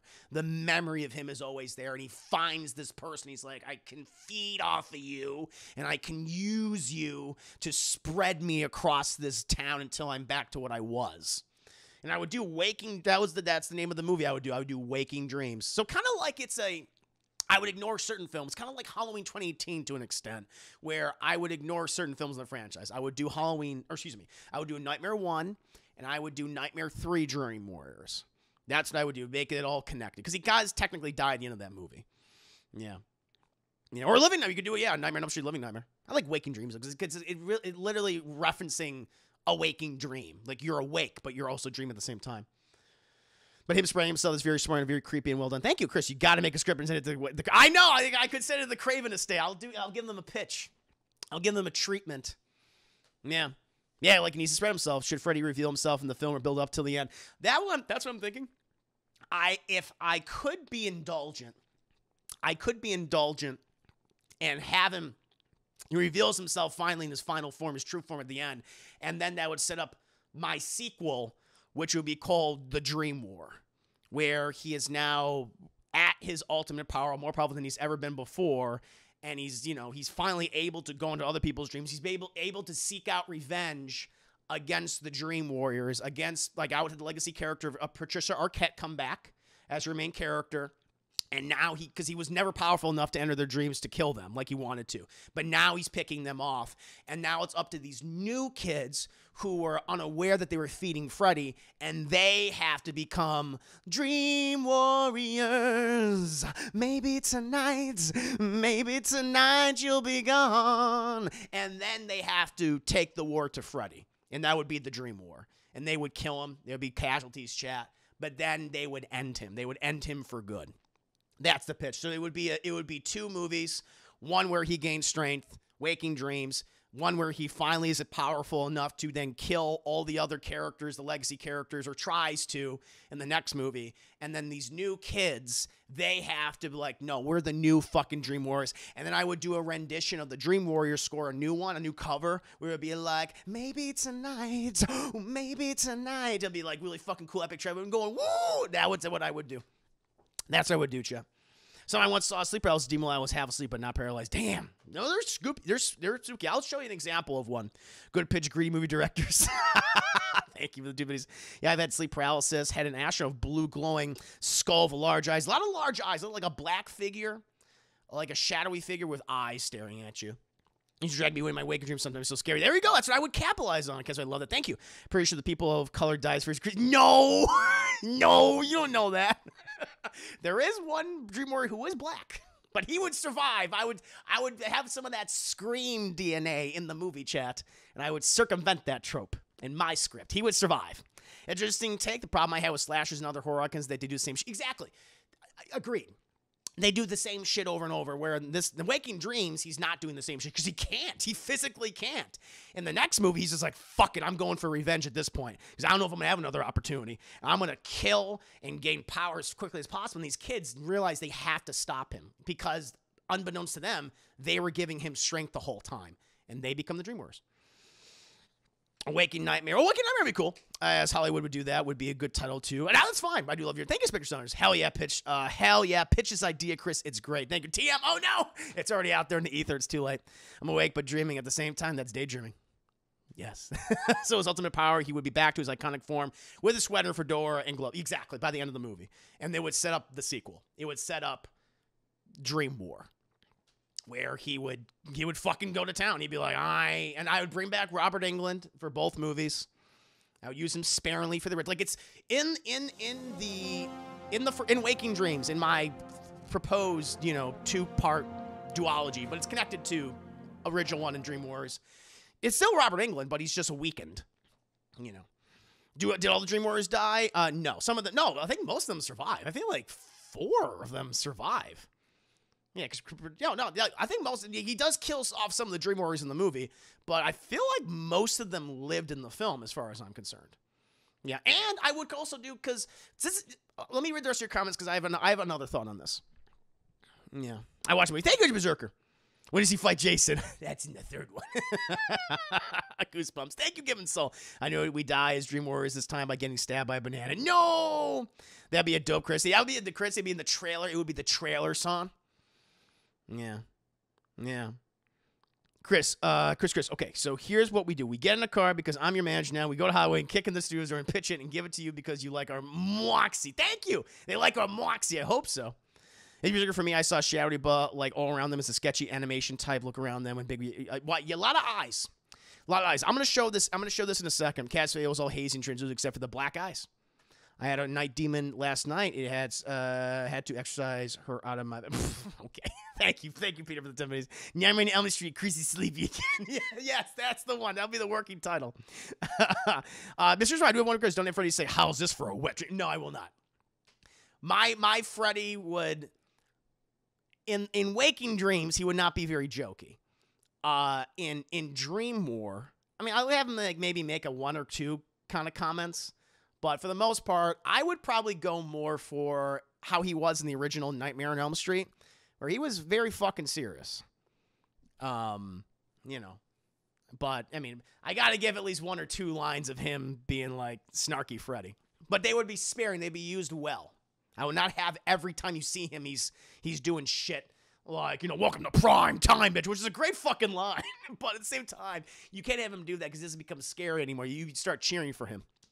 But there's certain lines that he has in the original film where he's even like walking down that alleyway, and you have the one girl, the opening girl, where she's like, "Oh my God!" He goes, "No, this," and he cuts off his fingers, this, and you see his claw is God, like shit like that. It's like, no, this is your life in my hand, how I can take it from you. This is God. Like I would reference those lines in the movie. I do love the Dream Warriors theme. I need to watch. Oh, it's so good. Dream Warriors is so fucking awesome. Like, it's a great movie and it's a great song. Nightmare on Elm Street. That's what it's called. Like the Dream War. It would be Waking Dreams. It'd be the two-parter, Waking Dreams, and then the Dream War. That'd be next. I opened Juicy's creative horror movie. You did.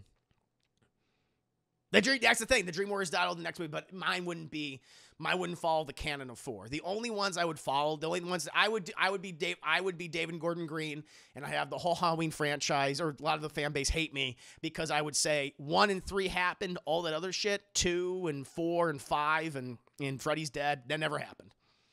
It wouldn't happen. And Wes Craven's New Nightmare is not even connected. It's a meta movie anyway. So that's always been its own thing. But I would ignore 2, 4, 5, and 6 and all those. And the reboot, of course. The only ones I would absolutely say these happened are 1 and 3. And so Nancy would inevitably be dead, but we can reference her in other ways. Yeah, the trailer song will be sung by Chris 80s. Goddamn right, I'll have the flowing locks. I'll look like Dawkins soon. Yeah. Dream War could be a sequel like an all war between the Dream Wars. That's what it is. That's exactly what it is. They are literally fighting. They're going to literally fight him. They're going to bring to war to his realm, and also he's going to be in their real world. It'll go back and forth. That's why it's a Dream War. War of attrition, if you will. What if Wake a Dream wasn't advertised as a Nightmare on Elm Street movie except through deliberate internet leaks? I mean, it could. Maybe marketing. Sure. But I'm just thinking of just like the story itself, not even the marketing at this point. But I would have the Dawkins song. I would do a cover of it. Yeah. That would be an excellent call, but thank you. Like, no, not God. Ooh, that's good, KC. Not God. Just me. I love it. Yeah, Waking Dream, Dream War, Sweet Dreams, or Sweet Nightmare. See, I only think of it like 2. I don't have like another idea for a third film. I would just be 2. I'm not going to press my luck because that's the other thing too. Is like I wouldn't want to spread my idea too thin. That's what happens. People criticizing David Gordon Green with Halloween Kills. It's like, this feels a little like it's just going over the familiar things. You're kind of spinning your wheels here. Like, I like the movie, but you're kind of spinning your wheels here. Like, could you have done, just 2 and been good? Probably. And so I don't want to fucking spin my wheels. I just want to, I'm 2. I have these ideas, what I want to focus on. And I feel like I can get a lot of material out of both my ideas and go with that. Like, I want to do a third one and be like, nah. And be like, I don't want to spread myself too thin. So. Alice's demon, tell me you bleed, looks at me with perverse. No! Yeah. Hey, in bed, good night, everyone. DT Arcs, have a great night. This is the first question of the night, by the way. I still have 19 other questions. Can we have an orchestral version of Edge of Dream Wars? Yes, that's exact. Edge of Berserker, you're reading my fucking mind. I would do an orchestral version of the Dream Warrior song for the trailer. And I would have it during, like, the final fucking battle. Like in Dream War, you would hear that fucking song play. Because I'd be having, like, yes, it would be mostly a horror movie, but at the very end, the third act would be like, no, it's a fucking war, man.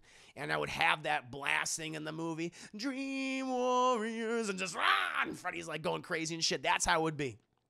And I would have where the town of Springwood be like, no, we're fucking gonna fight Freddy too. Yeah! It'll be like that. We're all getting together to do this. And to finally kill him. And I would be like, he is fucking dead. I would even say, I'd be like, no, this motherfucker is dead. Definitively. I ain't doing like, but you saw us. No, he's gone. He's gone. Whew, he'll sleep by 5 a.m. again. Exactly. So that's my idea, chat. That's my pitch. Waking Dreams would be about, like, Freddy gaining power again. It'll be about sleep paralysis demons. Let me show you what a sleep paralysis demon looks like. And that's kind of like how I imagine Freddy in my mind right now. A weakened version of him. But if you've never seen this, it's actually really disturbing. I'm surprised there hasn't been like a movie, like done with sleep paralysis demons. I feel like that's an ample opportunity. But let me get you like an image of one. There's a lot. You can find a shit ton online. Oh yeah. There's some creepy ones here. Yeah. I'll get a couple in here for you, chap. Hero Chris, why do you not want us to sleep tonight? I'm sorry. I'm so sorry. All right, Batman, you got to get out of here, Batman. At least for right now. Hello, Spider-Man. The Spider-Man chat. Bum, bum, bum. Bum, bum, bum.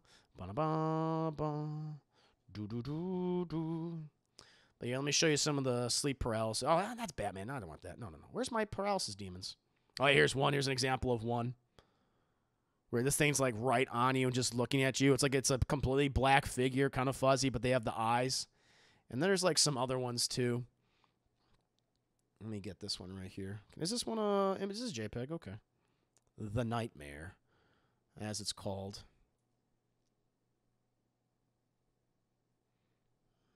Yeah, there's some other examples. And so that's what I would do with Freddy in the first movie. A lot of these kind of scares. Like, what the fuck am I looking at? Is this it? No, that's Shaun of the Dead. God damn it. I'm trying to find that other... I thought I just... No. God damn it. Hold on, chat. Why isn't this one showing up? It's a really scary one. If I'm using that one... Okay, let me show you some... I got some other ones here, too. But there is that one. This one is, I think, from like a TV show, a sleep paralysis demon. This could be an interesting concept. I don't like how it's lit, but you can kind of do something with Freddy here. It's kind of Freddy-esque, this one. Where this guy's like right above you, but I would make it really especially dark. Like he's doing things to you. Maybe you can have Freddy look like this. Like you don't even know it's Freddy at first.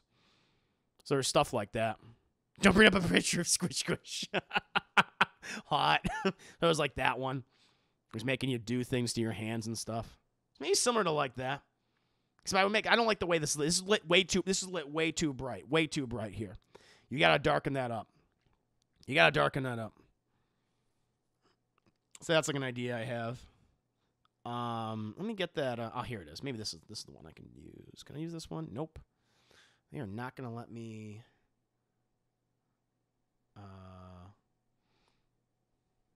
Oh, there. Oh, that's creepy as fuck. That one. That's creepy as fuck.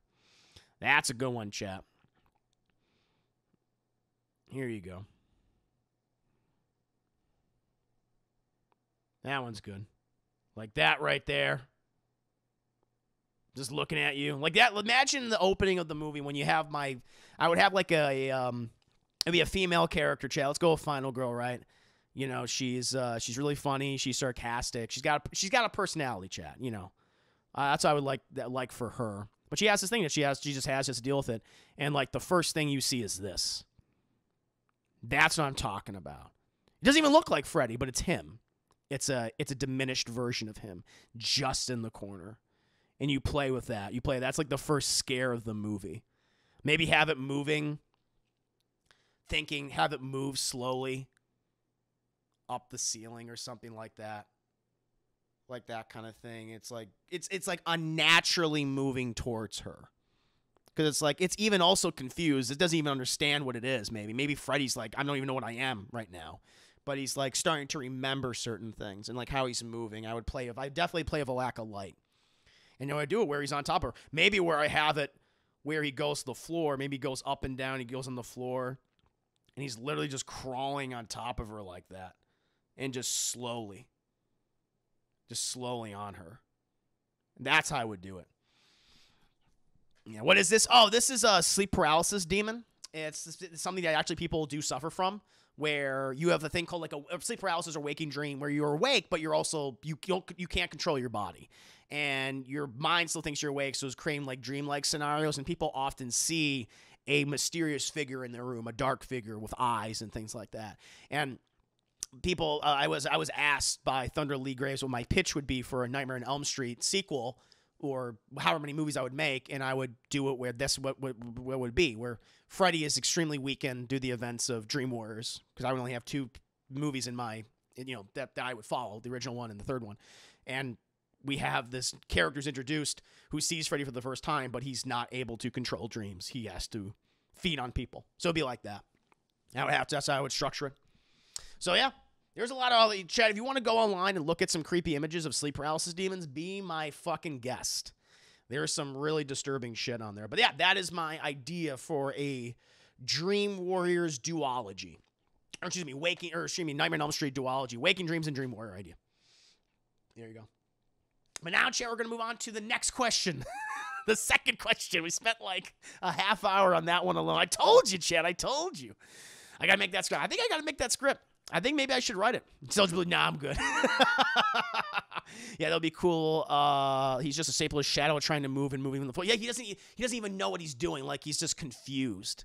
But he's like, I'm attracted to you somehow. There's something like I don't know what I'm doing. Like, he's not in full aware because he's been gone for so long. He has no idea what he is. But then he starts to remember. Then he starts to feed.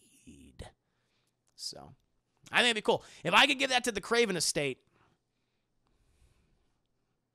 yeah, I would love that. Maybe I'll think about it. Maybe I'll do an outline. Maybe I'll do an outline for the two movies for Waking Dream and Dream War. Waking Dreams and Dream War, I should say. I can also see you playing around with sound. Yes, sound. Yeah, again, you're right. Thank you, Mysterious Rowan. I don't want it to be, so over the top, because that was the problem with the reboot. It's like it was just Freddy doing typical Freddy shit. Like, I don't want Freddy to do typical Freddy shit in the first movie. I want him to be very, very different. Like, it's him. It's Robert Englund doing these things. I would want to bring him back one last time. Thunder, think of the 10 pages. I'm gonna get the rights to that script. Yeah, probably. Hope I can make a profit. I was reading. It's funny you bring that up. I was watching like the making of Scream, and like the original screenwriter for it, who did like wrote all the other movies too. He was like destitute. He was like house sitting for someone. He had like no money whatsoever. He was like 3 months behind his rent. And I think like he spent a month writing the first script to Scream, and he sold it. I think the Weinsteins at the time, they were the studio that produced it. Yeah, because I think it was Miramax or something. And then eventually they did the Weinstein Company. But I think they paid him like $500,000 for it, which is fucking so much money. So much fucking money. Yeah, for writing a script. So, yeah, I don't know. Maybe I'll give it some thought, I'll give it some thought. But I'm really, to hear all your feedback, that was really cool. I really appreciate that, guys. Thank you. That kind of fills me with confidence. It was just things I've been thinking of. What do you think of Halloween Kills, Chris? I liked it. Had some issues. Not nearly as good as the 2018 one. You want to go see my full review for it, check out my stream yesterday where I go in the details. But yeah, I'd give like a low matinee on the DT scale. I'm pushing. Thank you, Thunderly. Yeah, maybe, who knows, Jim? Maybe I'll do like a treatment for it. And I'll let you guys know. It's a good idea to watch it. Thank you, Spectres. Thank you. But now, we'll move on to the second question. Thank God it's Friday. Runtime 4:23. Based off the movie Friday the 13th, the song focuses on the camp and the relationship of Jason and Pamela Voorhees. My question is, what is the most menacing version of Jason? The kid at the end of the first film, the little zombie boy, waterlogged zombie boy, human adult, zombie, Jason Goes to Hell where he's a worm baby, or the Uber Jason, I imagine Space Jason. I guess I would go with zombie Jason, but again, Jason Voorhees to me has always been super derivative of Michael Myers. He's Michael Myers. He really is. He's just got mommy issues.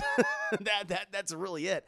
But I mean, yeah, if I had to pick like the Friday the 13th movies I thought were the best, like I like the one where he fights the psychic girl, which was supposed to be, that was one of the many abandoned ideas for a Freddy versus Jason movie. But they said, let's do Jason versus Carrie. That's what he's literally fighting Carrie, but not Carrie, not really, like the actual Stephen King character. But he fights a girl with telekinesis and telepathy. That movie's fun, but yeah, overall, I've never liked Jason. But that's when he already became a zombie. Because I think he dies. Doesn't he die like in 4? I want to say. I think he dies in 4. Then he had the guy who pretended to be Jason in that other movie, and then he came back as a zombie. And if I had to pick like my favorite, I had to watch. I had to review. I'll review I've reviewed one Friday the 13th movie, chat. I've reviewed the original where his mother is the original killer. A lot of people don't know that. But I think that one. I don't know what it's called. It's called The New Blood. The New Blood is probably, if I had to pick one good one, then one I'd be like, that one I would watch again, it would be New Blood. Which I don't know, is that part 6 or 7 at this point? I don't fucking clue. But that one I like. I did like that one, chat. Jason's literally a Michael Myers copy, even Victor Miller. Yeah, so, yeah, I've just never been a big Jason fan or any fan. Like, honestly, probably my favorite Jason movie is, other than that one, And then the New Blood, it's probably Freddy versus Jason. But it's mostly because of Freddy, because Freddy just talked shit to him the whole time. Before he died before the first movie. True. It's true. He did die. That's right. But then he didn't die. But then he was alive the whole time. It's confusing. It's confusing, chat. But yeah, I would say Zombie Jason is the best one, and I would pick New Blood as the Jason film. I don't know what I would do if, like, you told me well, Chris, what would be your Friday the 13th script, for a new entry? I'd be like, I don't have no fucking clue. I would half-ass that shit. I don't know. I have no idea what I would do with Friday the 13th, because I feel like it's so derivative of Halloween, and I already like what they did with Halloween 2018 of focusing on the PTSD and having Michael come back. Like, I really like that idea and everything. I'm interested to see how they're going to finally end how Halloween ends. But, like, I have no fucking clue what I would do with Friday the 13th. I have no idea. If anything, they would have to do something different with Jason. If they make, it's the thing. I don't know. I don't know how you make an improvement to that character. He doesn't talk. There's nothing unique about him in terms of his power set, because he's very similar to Michael Myers, and you're already seen something new of Michael again. Michael's already back in the pop culture zeitgeist. So I have no idea. Jason Goes Hawaiian. So survey competition. Someone invites Jason out. Yeah, maybe he's a comedy, but again, I don't have any passion for Jason, whereas I do for someone like Freddy Krueger, where I think there's opportunities to really mine something, really exploit something, and like, ooh, there's some new ideas we can have with that character of Jason. I think that's done. I mean, they're going to make one. They're inevitably going to make more Jason Friday 13 movies, because I think the licensing thing is being settled right now. I think it's actually made some progress since, like, recently. Like, the last week or something, like, the last 2 weeks. So I think, like, the original scriptwriter of Friday the 13th is going to retain the rights. He's going to get the rights. And so probably the next few years, we'll get another one, but is it going to be anything new? Probably not. We'll see. We'll see, chat. Next question. Third question. Merry Xmas. Runtime 3 minutes, 18 seconds. Based on the film Silent Night, Deadly Night, the films are known for its wacky, over-the-top moments.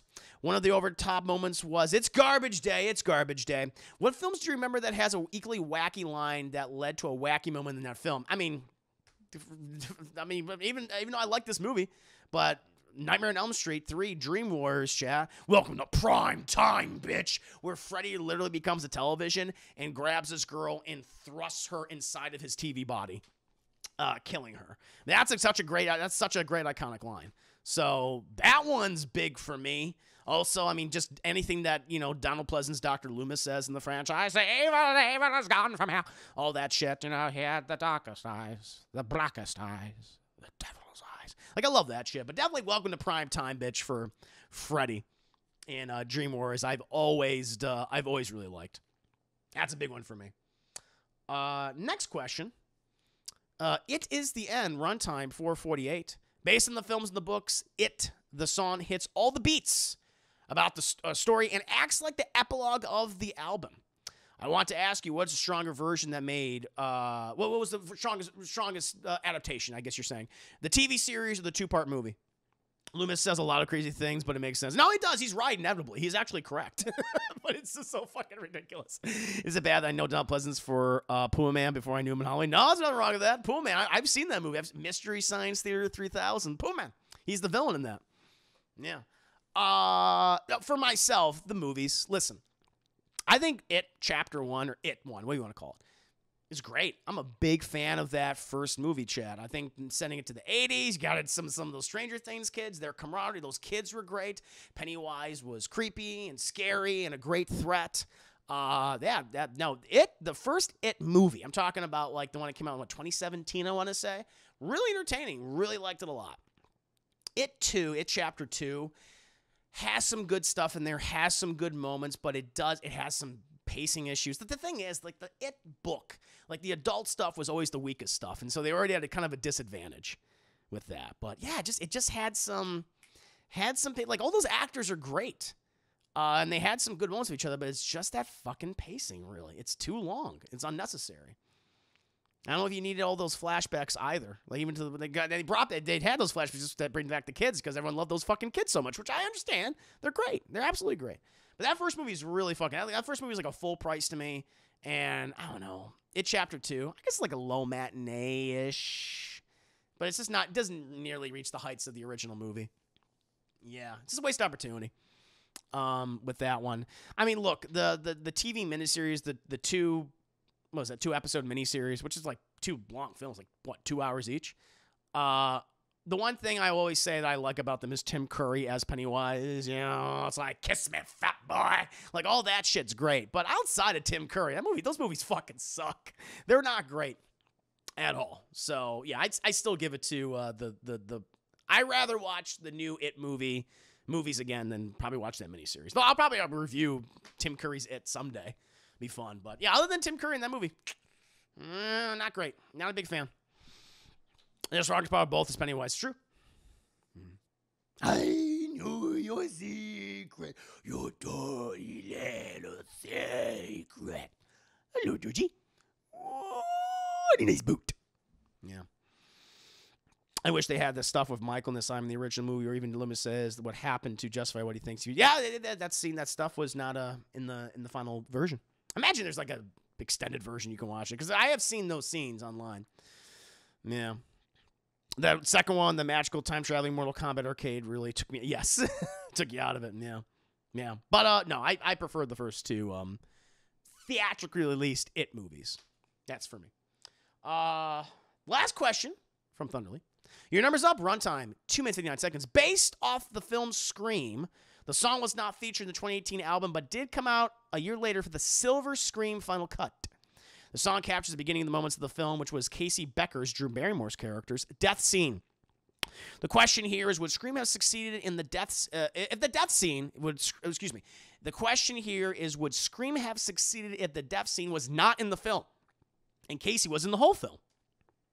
I feel like that scene was really important in setting the tone of what kind of the movie was.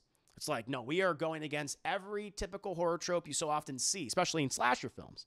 It's a genre-bending movie. It's a deconstructive movie. I think that and Drew Barrymore was a huge fucking star in the 90s. Like, everyone was like, oh, Drew Barrymore project. That's what originally got Wes Craven. Like, Wes Craven passed on the movie initially. Jay passed on Scream.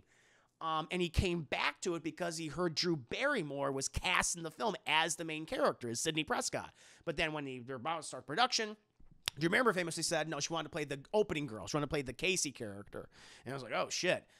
And I think that's what like really set the tone in the movie. Now, had she survived, I feel like maybe the film would have still been successful. Like, yeah, I think so, because it says all those other things about that work about it, the humor and again deconstructing all these different tropes that we've so often seen in horror films. But maybe it wouldn't have had such a big impact. Like, that moment I think was really important in that film, and so it probably would have still done well. But it wouldn't, I don't know, maybe it just wouldn't have had that, like, oh, that big push. That, like, whoa, Drew Barrymore's in it, but she dies in the first fucking 10 minutes. What? It's like, that's the thing. So, yeah, it was Drew Barrymore's decision to play a minor role in that film, and she, you know, it's a famously great decision. She did the best thing. So, still would have been successful, but I don't think it would have had that, like, holy shit. That big wow factor, if you will. That, you know, set the movie up in the franchise to success. We owe a lot to Drew Barrymore, Chad, when she made that decision to not, because she was initially going to play the Nev Campbell's character, Sidney Prescott. It was cool that she did that. And now, thank you, Thunder Lee, for your questions. Led to some good horror conversations, Chad. I love that. Given so, maybe you can do Jason as a myth, and people think it's just a psychopath, but it's him. People starting questioning, realize like a horror film is psychological. Yeah, I guess the only way I could, you know, that's good. That's not bad, given so, where it would just be a very deconstructive horror film, where it would start that way, but it actually is Jason. But you know, we can still have fun with it. Maybe it'd be very tongue in cheek, Friday the 13th. But yeah, I just have no passion for that property personally. Whereas for Nightmare, I feel like I have something there. But yeah. Feel like I could do some of Candyman too, but I think that time has passed. Thank you, Thunderly, though, for your support. Woo, indeed. Thank you. Now, we're going to move on to M. Xavier. M. Xavier, you're still in the chat, my friend. I'm moving on to your questions right now. Are there any features or bugs that you liked or didn't like, this is in terms of video games, that were later taken out due to a patch, remastered remakes, etc.? For me, it would be the Peter Parker face swap in Spider-Man PS5. I didn't like it. I agree with you, man. It was weird. I can't remember like a time where like they so changed the look of a character for a game that had like recently come out. I mean, Peter Parker in Spider-Man 2018 looks nothing like he did in the like Miles Morales in the remastered version of the game. Very odd. I still say to this day, like they literally just wanted to consolidate. Like, okay, they want their Peter Parker to look like Tom Holland, but they didn't want to pay him Tom Holland for his likeness because he's too expensive now. So they went with a Tom Holland-like person. They say like, oh, it was because of the face and it was hard to manipulate. It's like, I don't believe you. I don't believe them. I'm sorry. I do think it was because they were just kind of consolidate with that. So that's a great one. That's a perfect one. That was just so bizarre. I remember I did a stream just talking about that. I was like, what the fuck is this? So I agree with you. Because I like that. See, I wasn't one of those guys who was like, no, the Peter Parker and Spider-Man need to look exactly the same across all mediums. I don't mind if you, because there's been so many different. We've had so many Spider-Man actors. Spider-Man's been looks different in animation. The comics, he's always looked a little different too. They change it up, of course. And so when Insomniac did their own version of Peter, I was fine with it. I think he looked like a combination between Andrew Garfield and Andrew Garfield and Tom Maguire. It's like they combine them into one, person. I was like, oh shit, okay. So there's still some familiarity there with me. And like honestly, the thing I had a problem was I wasn't a big fan of the suit. I don't like the white spider on the I like the black and white suit. Love that black and white costume, but I didn't like the big white spider on the red and blue. And that's never sat well with me. I was like, yeah, I just don't like the way this looks. I don't like the aesthetic of it. Like that was my thing. But yeah, it was so weird to me. For myself, I like it when I figure out in a game how to break the economy. So like currency manipulation in game, not talking about like I'm stealing from people. No, I really like the idea of figuring out the economy of a game and able to break it. And so within the first couple of hours, especially RPGs, when you can manipulate the economy very easily. And you can just break it and you get all the best weapons within the first couple of levels. And then you're like, okay, so it's never an issue. You're able to pay off anyone. And it's like, I won't tell you anything unless you pay me 100 golden dragoons. And I was like, sir, I got 10,000 golden dragoons. You gonna tell me everything? You're just like, oh God. Like, I love doing that. And there's one game in particular, the Dragon Age series.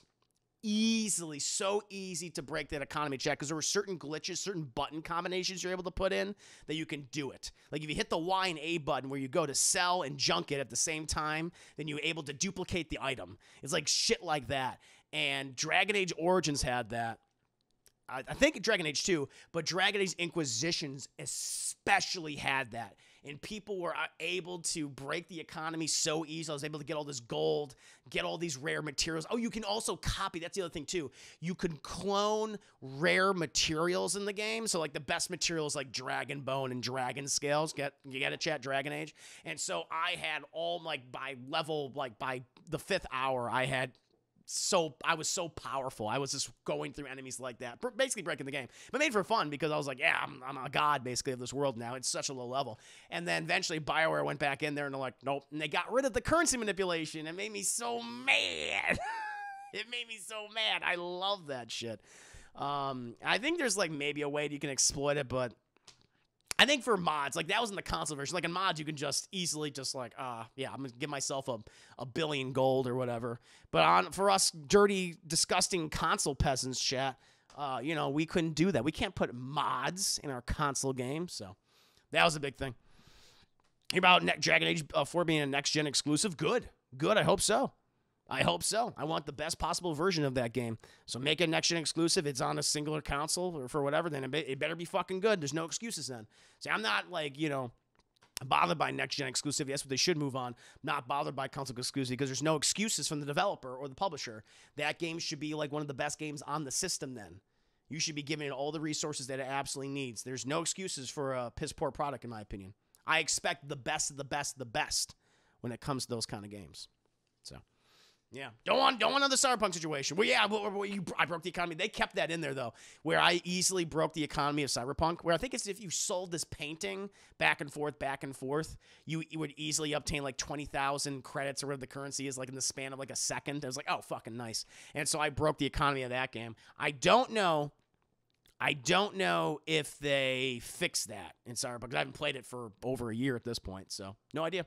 That series is going to be going up soon, though, chat, on my YouTube channel. I think it's right after Demon Souls gameplay.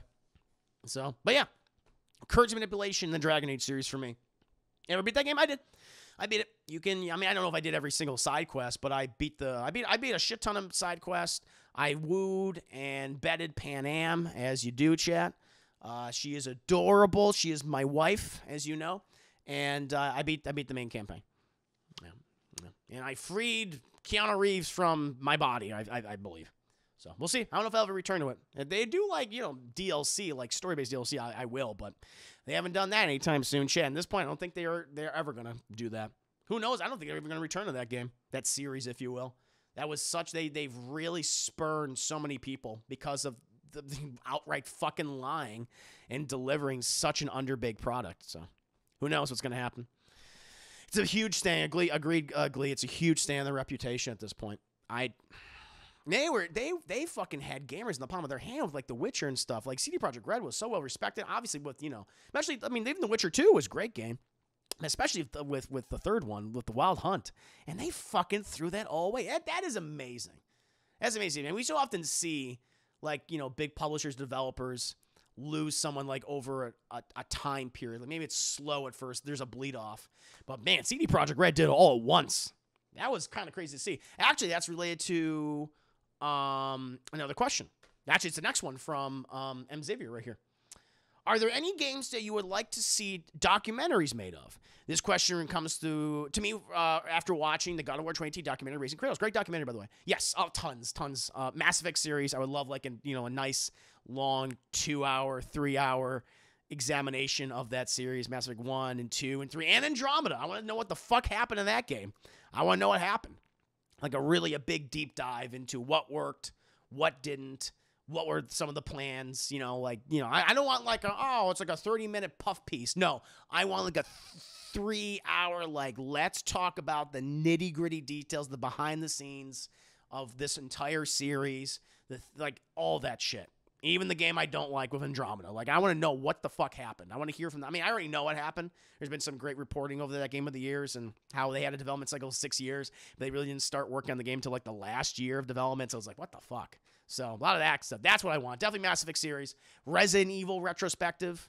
I mean, you could do like a documentary on like each game, I feel like. But I would love this a documentary series on the all the numbered entries.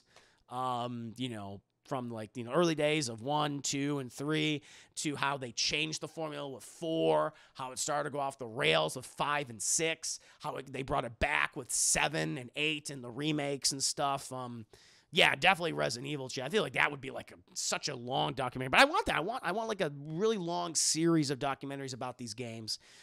Dead Space for me. I mean, I love that the trilogy. Of course, it's coming back now of remake. I want to know with 1 and 2. And also, like, what happened with 3? What were the failures of that?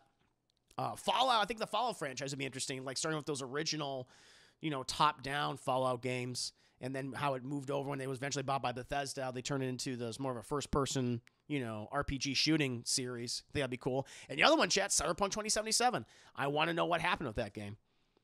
Like, I want to see the behind the scenes. They had all these promises, and it came out like this. Yeah, like, gaming failures would be very interesting. So, yeah, Cyberpunk 2077, Duke Nukem Forever. Like, these huge bombs, these games that had these long development cycles, and they came out and they were awful. It's like, that to me is really interesting. Like, to see a documentary, see Mortal Kombat, that'd be great. Mortal Kombat would be really good. We were going to get a Tiger King of game. Yeah, that'd be great. That's what I would love. Started expecting Resident Evil 2. Yeah, I would like to see them dive into a game like Days Gone and see what Ben Studios. Pitches for a sequel. Yeah, that'd be cool. That'd be cool. I want to know what happened with that game because they had a unnaturally long development cycle. Kingdom Hearts, so they can just explain what the fuck's going on. Yeah, that'd be really interesting to me. Given so, I'd like to see a documentary on the Cyberpunk 2077, Marvel's Avengers, where I forgot about the hack, put all their shit out there too. Yep, that hack. That's right. Batman Arkham games would be fun. No, a lot of chat. I mean, the ones I love, the ones I don't like. It would just be cool to learn about these. What went into them? What happened to them? What went right? What went wrong? Like, get honest. I want to get honest. I think it'd be really cool. So, yeah, those are just some on the top of my head. But there's a lot I would be interested in. Metal Gear Solid would be interesting to see. Like, I have the privilege of knowing some behind-the-scenes Metal Gear stuff, through a person who has been intimately connected to the franchise since Metal Gear Solid 1. And hearing about Hideo Kojima and what he's really like. And I was like, It's interesting. So, yeah, I don't want. Some of you may know who I'm talking about, but I'm not gonna put it out there. But I was like, oh, really? And I was like, okay. So, yeah, it's crazy. It's crazy. So yeah, I mean, just so much history. Oh Lord! But now I think we have another question from M. Xavier. Are there any MCU characters that you would like to recast? So obviously, I don't want to be this guy because this actress is. I mean, there's always videos about this, but I was always the guy that was saying I would have loved to have seen Katie Sackhoff as Captain Marvel. Katie Sackhoff, who is probably most I've seen her recently. She plays what's her character's name? She was in The Mandalorian. She was in the most recent season of The Mandalorian. She had playing that character. Oh, God, what the fuck's that character's name? Hey, now, Eddie Berserker, have a fantastic evening. Thank you for stopping the stream. I got to go get some sleep. I'll see you later. Me too. No problem. But she played that Mandalorian leader, and she voiced her in, the Clone Wars and Rebels, and they brought her back in live action crossed over to live action for, God damn it. Now it's bothering me. The character. Let me get Katie Sackhoff. Woo! That's right, Halloween Resurrection. Was that like her first movie? I think of the 10 Biddies. She looked cute as fuck in that movie. I will tell you what, chat. She was a cutie patootie in that movie. Let me go ahead. Katie Sackhoff. Let me see. I think the big reason why they didn't, which is crazy to me, they didn't cast her as I mean, she was the obvious guy. Because, I mean, Brie Larson was just more well-known. She was an Oscar winner, of course. She made, I mean, that was the big reason why. She was just a known pro. But Katie Sackhoff, yeah, she made an obviously hit fucking show. Bo-Katan, thank you so much, Crazy. Thank you so much. Bo-Katan. I was just about to look it up. I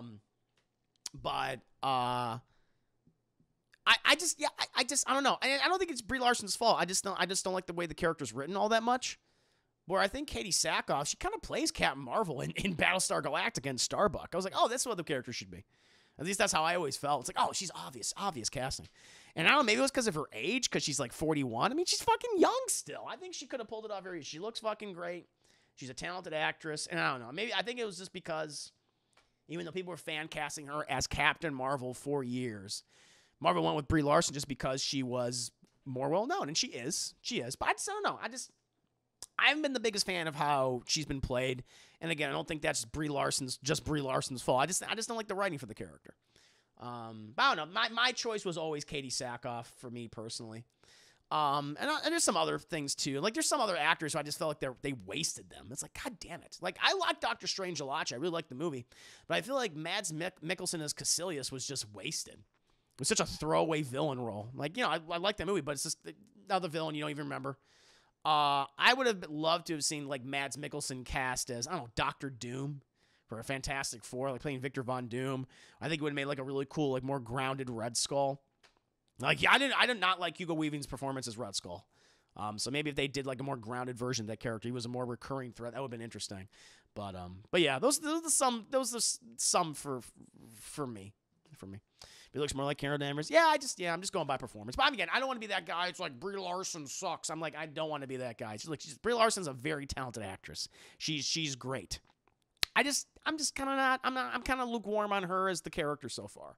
I'm hoping for this new movie that they got coming out, The Marvels, as it's being called, where it's going to have her as Captain Marvel returning, and then Miss Marvel, Kamala Khan, which I love Kamala Khan. I love that character a lot. And they have I forget the Rambo. She's playing the Photon character from WandaVision. So I'm interested in seeing Emu Valance. Happy birthday, Mr. Jersey. Thank you, Emu Valance. Thank you. Oh, no. It was my birthday on October 1st, but I was sent a late birthday gift from Naya Brownie. She sent me some macaroni and cheese and pesto, which I got to eat on stream, and she sent me a happy birthday card with a butt on it. Happy birthday from the bottom of my butt. Fart. Naya. Smiley face. So I like that. So I'm just opening a late present. But it's really cool. But thank you. Thank you for the belated birthday wishes. I do appreciate that. I also want to hear how she's written directed. Yeah, no, I want to give her a chance. Like, I'm not one of those guys, she sucks. Like, I don't want to be one of those people. It's just like, I want to see what she does. But now, Joe, we'll move on to the next question. Marvel's Avengers wasn't the video game. Marvel's Avengers wasn't the critical and commercial success we were hoping for. But my question is, how would you create an Avengers game? I always envisioned a single-player game that would incorporate the feature from GTA 5. Allow you to switch between characters on the fly. Not a bad idea. Don't create. My whole thing is this. I'd rather you not even create an Avengers game. Because I think what happens is when you have so many different gameplay styles, they all kind of start to feel samey. They all start to feel a little generic.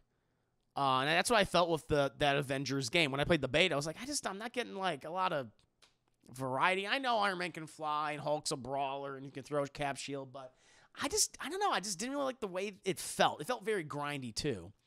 And I feel like if you focused on just one character, you get like a really good combat style. Spider-Man, I think, is really finely tuned. Batman Arkham is really finely tuned. And they feel like those characters, and they have a robust combat system. They have different things you can do with those combat. You can do variations. Whereas at least what I played of Marvel's Avengers, it didn't feel very robust. It felt very samey. You know, you have your heavy attack, you have your light attack, you have your blast attack or whatever. And I was like, I didn't care for that. If I'm forced to make an Avengers game, it'll be an Avengers game that no one wants except me. I would make a turn-based RPG Avengers game. It would be like classic Final Fantasy, baby, where everyone stands still and has turns, and you do that. Or, which we're kind of already getting right now, an XCOM-esque Marvel kind of tactical game, where we're getting that with Firaxis developing Midnight Suns. Which, I'm sure see how it's going to be. But again, yeah, no, please God, no. See, I know exactly. No one wants that. And so I'm that guy. I just turned 30, Glee. I'm old. I did turn 30. I'm the big dirty 30, the big 3-0. Really hope it's true that they are taking Tom Holland's Spidey to Sonyverse and not Venom to Disney. I mean, I don't want either of those things. I don't want Tom Holland to go to the Sonyverse. I want him to stay in the MCU. But that seems to be what's happening. Because, yeah, Tom Holland said, look, I'm saying goodbye to this franchise. And, I mean, he's still contractually obligated to appear in an Avengers movie or another Marvel film. But it looks like Sony's like, okay, we're taking you back to being our new Venom Sonyverse or whatever. So, yeah. So we have that to look forward to. See what that's like. Maybe all of them getting their own single-player game seems like they're doing that. No, that's what I want. That's what I'm talking about, Glee. Exactly. I am happy if, like, to have them do a Captain America game or an Iron Man game. But like, I know that they had games, but I want, like, a good version of that. And so I am very much of just focus on one character and one combat style. Because I think you spend more time with that and you advance it and it becomes robust, And so I'm very excited for Spider-Man 2. I'm excited for the new Wolverine game, So that instead of like one where it just kind of feels so generic. Or you can make it like, yeah, no, exactly. Make it more like Marvel Ultimate Alliance, which I'm fine with. That's fine, Creates XCOM 2. What a pleb. What a pleb. I'm a big XCOM game fan. I like turn-based combat. But I know that is not always popular. I know there are people that definitely do not like that style of gameplay. So, to each their own. Has anyone ever thought about making a movie about the citizens who get caught up in the middle of a superhero fight with a villain? I mean, it's been touched on. There was a TV show where it was like DC based. It was like that, and they kind of hinted at damage control, like in Spider-Man: Homecoming. Funny enough, but I mean, it's been explored in the comics. They touched on. I don't know if like a movie, but that could be interesting. Yeah. Could be lucrative making games for each character. I would prefer that, Glee. That's what I would prefer. I'm all about that. But that is the last question from M. Xavier. M. Xavier, thank you so much for submitting these questions. Thank you so much for being a subscriber on the Patreon. I do appreciate that. And now, move on to Vanispheres. For this week's question, let's go spooky with one of my favorite bad games, Blood Rain. Movie question. Blood Rain was adapted to the screen by Uwe Boll a few years ago. Actually, I feel like 15 years ago at this point. Well, the film was an absolute slog to get through. It did support a surprisingly strong cast, including Ben Kingsley, Michael Madsen, he'll do anything, and Michelle Rodriguez. Why do you think solid actors like these would choose to make a film like Blood Rain. I heard a lot of actors choose to work with Michael Bay because it's basically like being on a vacation, but I can't imagine folks choose to work with Bay because of the wild parties. I don't know. It's a good question. I think it's money. I think it comes down to money. I think it's also points on the film. They're going to earn a percentage of the box office or VOD sales. Could be that part of their contracts. I think that these Uwe Boll films typically have a quick turnaround. They don't take a lot of time to shoot. And so like, they come in, they film their scenes. Like, they could be like a week where you film all the scenes, this person's scenes. I'm done with my contractual obligation. I'm going to get paid what I was paid and what I'm supposed to be paid. I'm going to get some points on the back end. Good. And also, I think it's a lack of understanding. I think that's happened before. We've seen classic examples of that. A famous example, an infamous example of that with Sean Connery.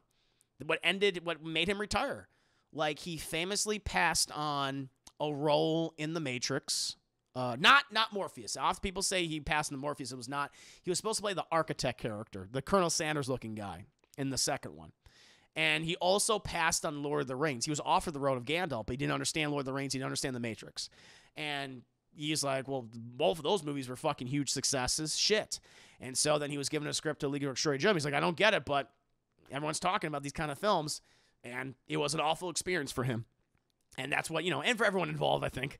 And that's what made him retire. I think it's a lack of understanding, too, especially for older actors. So maybe McKinsey's like, oh, it's a video game movie? Well, that's cool. I play a Nazi guy, a Nazi general fighting vampires, or I'm a vampire. Cool. I think it's that. I'm getting paid for a week's worth of work. All right. I think it really is. I think it comes down to maybe like a lack. I think it's a combination of things. Lack of understanding. You're only obligated to appear for this many number of days or, very short. It's not like like your typical movie where production can last a month or several months, Like, I think even the Flash principal photography, wasn't the Flash's principal photography like 4 fucking months? That's a long goddamn time for a movie, chap. So to make that. And so he probably had like maybe a week, couple weeks, shoot all your scenes, you're done, make some money. Get some points in the back end? Sure. I think that's what it really is most of the time. Yeah, it's easy. It comes down to easy money. Man, Michael Madsen never says no. He's like, I don't give a shit. And I get that. You can be a working actor. I respect that. I mean, Eric Roberts is that too. They're just like, I would say yes to anything as long as I'm paid and as long as I can get my shit done quick. I think that's what happened. House of the Dead film stretch. Oh, definitely. I've done a full-length video and audio commentary for House of the Dead, chat. I think I've done a review for that movie. Have I done a review for that movie? I don't think so. No, maybe not. I have done a full-length video and audio commentary for it. That is on my Patreon, Jake. You can check that one out. Michael Madsen will do as much for anything, just like Eric Roberts' shirt. Yep. I wonder what horror myth or legend could make a good... that's a good question. But at least Sean Connery was able to bless it with his final masterpiece, Sir Billy. That's true. That was not... Yep, Sir Billy was his last movie, technically. It all featured his voice. Yeah. But I really do think it comes down to those several things. It's usually a combination of those things. Yeah. And it's like, hey, quick cash, and no one's going to see it, and maybe they'll see it, maybe they don't. Who cares? TV question. Vampire TV shows are nothing new. From Buffy the Vampire, from Buffy to Vampire Diaries to What We Do in the Shadows, vampires have been on the small screen for ages. Do you have a favorite vampire show character? And if so, why do you love them so? So, I do, but it's kind of spoilery because this thing came out not too long ago. So, I'm gonna put up big time spoilers. Big time spoilers. I still have Venom 2 spoilers up there. So I'm going to put up spoilers for something right now, chat. So if you want to be spoiled, I even say what it is now, it's going to spoil. But give me a second. This is a brief spoiler section. For a property that has come out recently, that's all I'll say. Where if I say what the property is, I already spoiled it. So telling you right now, giving you ample time. Once this is gone, I will not talk about it again. So we good? Okay, spoiler section. Midnight Mass. Midnight Mass is probably one of my favorite vampire TV miniseries shows in quite some time. That's probably my favorite. I love that show. It's so good. I love that its themes are about faith and the good things that faith can do to an individual, the things that faith can do to an individual when it corrupts them. I love that it is an examination of addiction and the excuses we make up to indulge in that addiction. And it features just amazing performances. I forget the actor's name at the top of my head, but the guy who plays Father Paul Hill, definitely one of my favorite vampires in quite some time, where he is this priest who, like, the whole premise is you follow like a number of, like, about 100 or so people on this island in the American Northwest. This town, this village, what have you. It's been going downhill for many years due to lack of work and, fishing issues and pollution and stuff like that. But you have this new father who comes to run the parish. His father named Paul Hill, and he brings with him this religious fervor, and suddenly miracles start happening in the town. A person, like, his vision is repaired. Another person doesn't experience back pain. A crippled girl, a paralyzed girl, is able to walk again. But other things start happening. The entire cat population on the island is destroyed. All these cats are dead. All these animals start dying. Babies start disappearing. And you learn that it's a vampire. And that this character of Father Paul Hill has brought a vampire to the island. And because of that, you can kind of figure out what's going on, how these people are suddenly being able to do all these miraculous things. But that's the whole premise of the show, is this individual is using something which he perceives as good, but he's ignoring the negative aspects of it. And he's succumbing to addiction. It's a great show. It's an excellent show. And I really love it. Martin and I reviewed it. He was not a big fan of it. I was. I want to get into more details, but that's all I'll say. It's about a vampire. It's very reminiscent of something like, if you've ever read Salem's Lot from Stephen King, it's Mike Flanagan going, I want to make Salem's Lot. That's what it is. It's great. I love it. So goddamn good. So I'm going to end the spoilers here right now. No more spoilers. So I hope that answers your question, but I really love that show. Also, it's about coming to terms with your own guilt and forgiving yourself, whether you're capable of doing that, whether you're strong enough, and whether certain characters, some are and some aren't, whether you'll take the easy road or the hard road. That's great. Castlevania anime, that's another one. No, Castlevania anime, another great vampire show. I mean, yeah, fucking Alucard and all that shit, Dracula. Yeah, definitely. Great choice. Great choice. Now, chat, I'll move on to Vanny's next question. Video game question. Well, the concept of Blood Rain has all the makings of a blockbuster, a half-breed vampire that works for a secret society to eliminate a Nazi vampire general. Nazi vampire, damn. The execution was less than perfect, agreed. I've asked before about games that sound great on paper but fail to live up to the hype. Let's go the other way and ask, what's your favorite batshit crazy game that worked? This is October. Let's see around a horror spoopy title. Doki Doki Literature Club.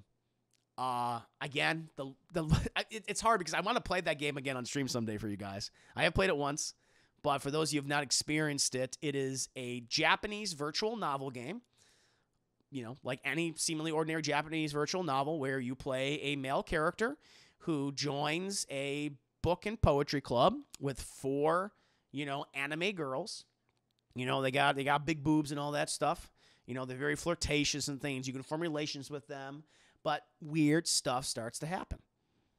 One girl in particular starts to focus on you. And it seems as if reality is crumbling before your eyes.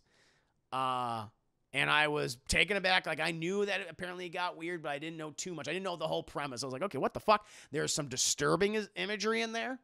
But it made for a really... That's one of my favorite streams. That was like early on. That was like the first year of my streaming career. That's the first one I just started doing it. I was like, that was such a great experience when I did that. Natsuki is best girl. Well, which one's the... No, which one's the one? And oh God, no. Monica. Hello, Christopher. I am Monica. I am here for you. Who was the girl who was the big one? She had the big boobs. Who was that one? That was the one I wooed. I don't know her name. The girl with she was the shy. She was the most shy, and she had purple hair. I don't remember her name. Oh God, Yuri. No, I'm a Yuri man. Did you ask? I'm all about Yuri. I'm all about Yuri. Monica's horrifying though. But yeah, I'll play that game again. No, Doki Doki Literature Club. I'm like, this is a Japanese virtual novel game. What? Fucking book club? Anime girls? What? And I was like, this is amazing. Such a great game. Such a great game. Love the Batman show. Oh, same Devin. Yeah, we did our reaction a few hours ago. Please do check that out. Check out the VOD. Also did a reaction to it on DT Gameplay. We got my as soon as it came out, I was like, oh shit.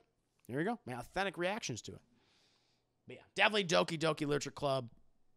Something I didn't expect, and I was like, wow, batshit crazy, but it works. It thoroughly works. Through. And now check out the second and last question, the penultimate question from Manny. Contra-good question. Blood Ring has gone from a 3D action game to most recently an old school 2D side-scroller with Blood Ring Betrayal. While Betrayal certainly has its problems, it certainly plays much better than the first two games. The lesson here is that sometimes the simplest approach is the better one. Agreed. One of the biggest issues I ran into as a streamer early on was trying to do too much. Streaming every day, theme days, etc. Looking back on your first year of streaming, what were some of your lessons learned? To keep with the spooky theme, tell us your lessons learned in the form of a scary story you would read in a ghost bump book. I don't know. What would the modern day kids say? What would the kids say? What would the internet say? Don't play Fortnite, you cuck. Is that what they would say? I feel like I would be called a cuck. I think I was called a cuck one time in my life. That one. I chase trends like you, man. I think everyone does when you first start doing this. You trace, like, what's the biggest game out there? I'm going to play that. But you don't realize that thing is so saturated with other streamers playing Fortnite, whatever the latest game is, the biggest game is, the hottest trend, that you're lost in it. Because you're not gonna hit the high levels that some of those guys. They have thousands of viewers. And so yeah, I chased those trends. Absolutely did. And I would tell myself, don't do that. I mean, if you like Fortnite, then play it. But then, but just realize, play other games too. Diversify. Just don't play this one thing. But if you legitimately like those big games everyone's playing out there, be my guest. But know in your mind that you're not going to be as seen if you play more of a title that is maybe not played regularly. You can start to form an audience if you play, Dead Space. Dead Space. I played so much Dead Space, but Dead Space is not in the top 20, top 30, 40, 50 games on Twitch right now. Or well, maybe in October, sure, but not during the year, because the game's 13 years old. But you could get an audience who are interested in Dead Space, and they're interested in Dead Space, and they become interested in you, for example. So I learned within that first year not to chase after a trend. Other thing I learned was not to just do giveaways every day. Back in the day when I first started streaming, some of you remember, who've been with me for a long time, I did giveaways all the time, like $25 Amazon gift cards. And I just had people that just would show up to my streams and just want the gift card and they would leave. And so I was like, not to say that giveaways are bad. Like, I think giveaways are good to do on your streams and to show appreciation for your community and things, but do them sparingly. Don't do them all the time, because you'll just get people there just for the money and not for you. So those are definitely the two big things. Trend chasing and daily giveaways were mistakes that I made. I did do giveaways back in the day. I did. Yeah, like $25 gift cards. Like every day. I would do trivia and stuff, and yeah. Yeah. I remember a kid cussing at me and just to be with the Aquaman. He called you cuck. Great. I like playing big games, but I only play games outside of the some of them many people don't play on the top charts. But yeah, playing some of the smaller titles, you get the attention of other people. I think that's cool. And I'm seeking to get into that type of format when I do streams as I continue the journey to build. Yeah, no, start with, at the end of the day, play games that you want to play. If you want to play big games, then play big games, but also play some of the small ones. Play ones that maybe, your classics. And then you can interact with people. But I've always said, like, communicate with your chat often. When you start to see people come in your chat, talk with them. Have them make them a part of the conversation. So I've never seen giveaways. Yeah, I did them way back in the day. 2.5 years ago at this point, so a while ago. I don't really do them anymore, but I could start them up again, but they'll be more like on special occasions and things. Like if I hit it big someday, maybe I'll do like a console giveaway or a video game giveaway, stuff like that, codes and things. I think that would be fun to give away codes to games like on Steam. That'd be pretty fun. Play because you want to play and have a 9 in your life. Goddamn right. Because she will give you macaroni and cheese with pesto and cards with butts on them. That's right. That's pretty good. Pretty good. Oh, Lord. Yes, hope that answers your question, man. Like, don't definitely avoid those things, I would say. You know, those are two of the biggest. There's probably other things too, but those are the ones that came to my mind first and foremost. Then we have Annie's last question. Music question, chat. Actually, voice acting, but music related. Voice. We make sounds. Sound. While Blood Ring has no discernible soundtrack, it did have some decent voice acting, at the very least. It's better than Resident Evil. Out of all the horror games you played, which one had the best voice acting? Was there one character performance that sticks out as being exceptionally good? I think one that came to mind, I think it counts, BioShock. BioShock is horror. Delves into horror, definitely. It's a first-person shooter, action-adventure horror game. Let's say BioShock. There's a lot of voice performances in the original BioShock that are great. Everyone from, Andrew Ryan, Would You Kindly, all that. Atlas, his voice, I thought was fantastic. All the characters that you meet in that game, like the way they talked, all the different accents came from all these different countries, like Dr. Tenenbaum and Peach Wilkins and, what's the Mad Doctor? You're ugly, and all that shit. Like all those voice performances. So much of that game was told through audio recordings. And I thought the voice acting for that was spectacular. All those characters. Andrew Ryan's constant monologues in that game were great. So BioShock is high on the list in terms of, because when you think of a lot of horror games, there's a lot of bad voice acting, like in games that I love, like Resident Evil. Now Resident Evil might be one of the answers I have, though it might be not because the voice acting is good, maybe because it's over the top and goofy and campy and it works for it. But yeah, I guess typically voice acting is not the thing that's always first and foremost when it comes to a horror game, right? But BioShock, I think, falls in there. I guess also if you want to count The Last of Us, it's horror elements in there. It's more of like action adventure, but a lot of horror moments in that game. And again, incredible performances by, Troy Baker as Joel, and I forget the actress's name, but the actress who plays Ellie, of course, and you have an incredible fucking performance by Nolan North as the character David in the winter section. Like, that's fucking Nolan North. Doesn't even sound like him. That one's big. Dead Space, no, but I was going to admit, Dead Space 1 and 2, I think there's very good voice acting. The audio logs, I think, are really cool. Definitely Dead Space, I think, is fun. And one recently, but, it's kind of because it's more campy and things. Resident Evil Village. I really love Resident Evil Village, and I love, what's his name? Heisenberg. Mother Miranda. How was it go? Chris Redfield, that boulder-punching asshole. Like, I love that guy's voice. And it's because it's so odd. It's like, he's not really, even the game is set in Europe. He's like, that is not a European accent. I don't know what accent. That's Nicolas Cage. He sounds like Nicolas Cage, and it's brilliant. So yeah, that's most recently some of those horror games. I like those. Or like even the gross guy, the frog boy, the frog man, Mother Miranda, I love you, and all that shit. There's some good performances in there. They're fun. Heisenberg is my favorite character. Every line of his is fantastic. That bitch. What was he? What does he call Lady Demetresque, Lady D? He calls her something bitch. Yeah, Moreau is the fish man. Mother Miranda. What does he call Lady D? Oh God, I forgot. I will be playing that game soon again. Shall be doing my super duper hard run. That super-sized bitch. That's it.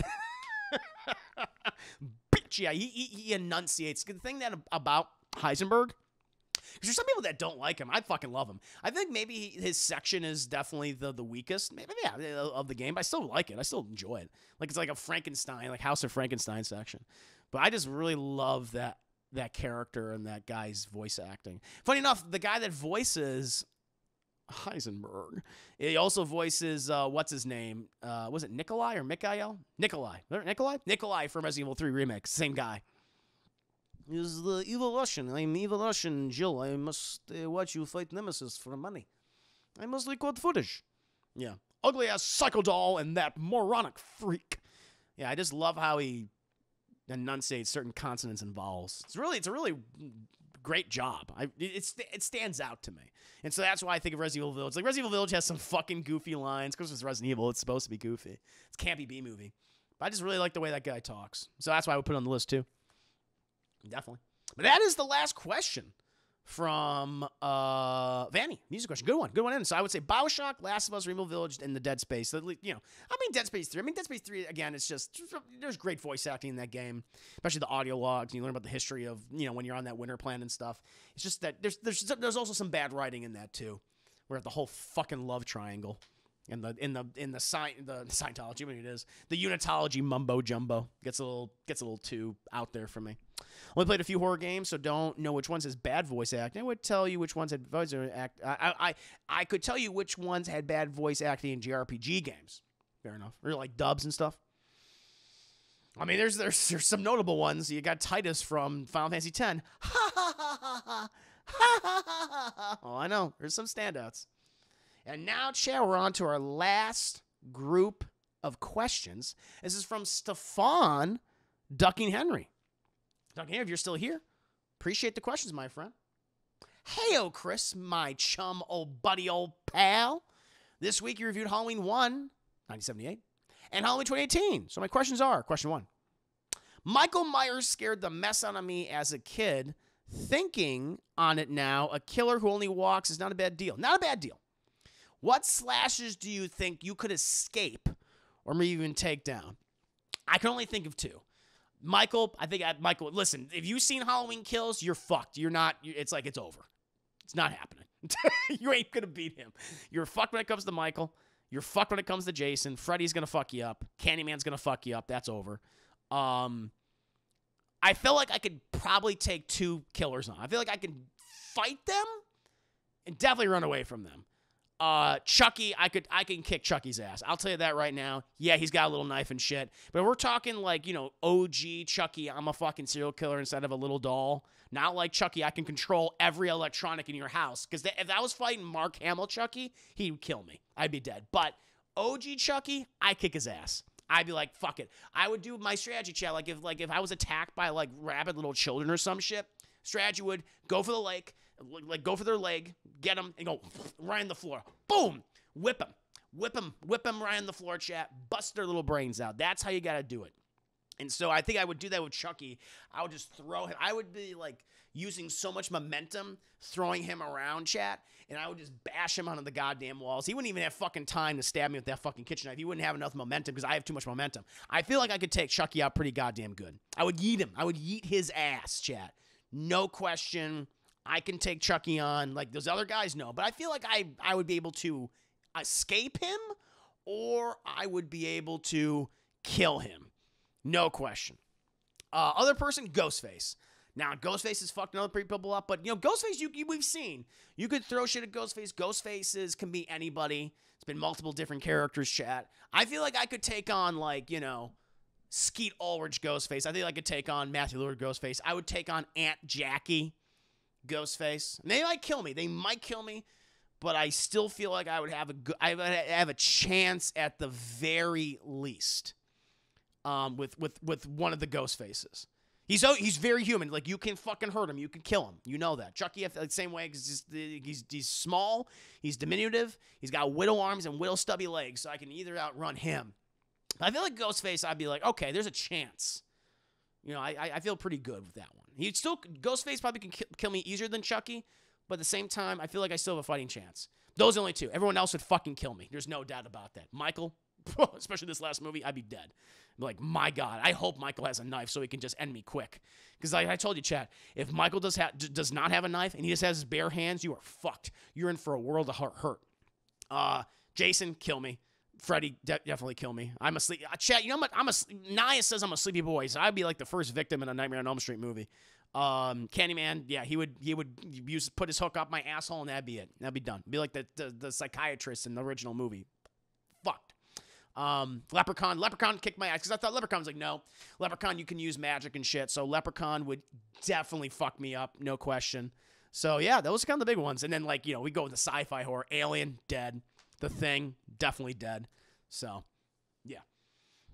Even as a kid, Chucky. I think even as a child, you have a chance against Chucky. I feel like Chucky's the easiest one to deal with. Yeah, Chris versus Ghostface. Let's do it. Let's fucking do it. Oh, to be fair, we got to see how 22 does. That's right. That Ghostface might be like, well, I take that back. I rescind that one. But those are the two, chap. You could fight the puppets from puppets. I feel like I'd take on the puppets. Yeah, those people are stupid. I could take on the puppets from Puppet Master. Yeah, I think I'd do all right with them. I forgot about the puppets from Master. That first movie is oofa. Movie's boring as fuck. So, so Leprechaun is more. Yes, Leprechaun would kill me. Leprechaun can manipulate reality and do magic and shit. Once you get magic, once you bring magic into the scenario, once you bring supernatural shit, I mean, Chucky's easy because it's like, okay, yeah, voodoo and whatever, but he's not using voodoo on me anytime soon.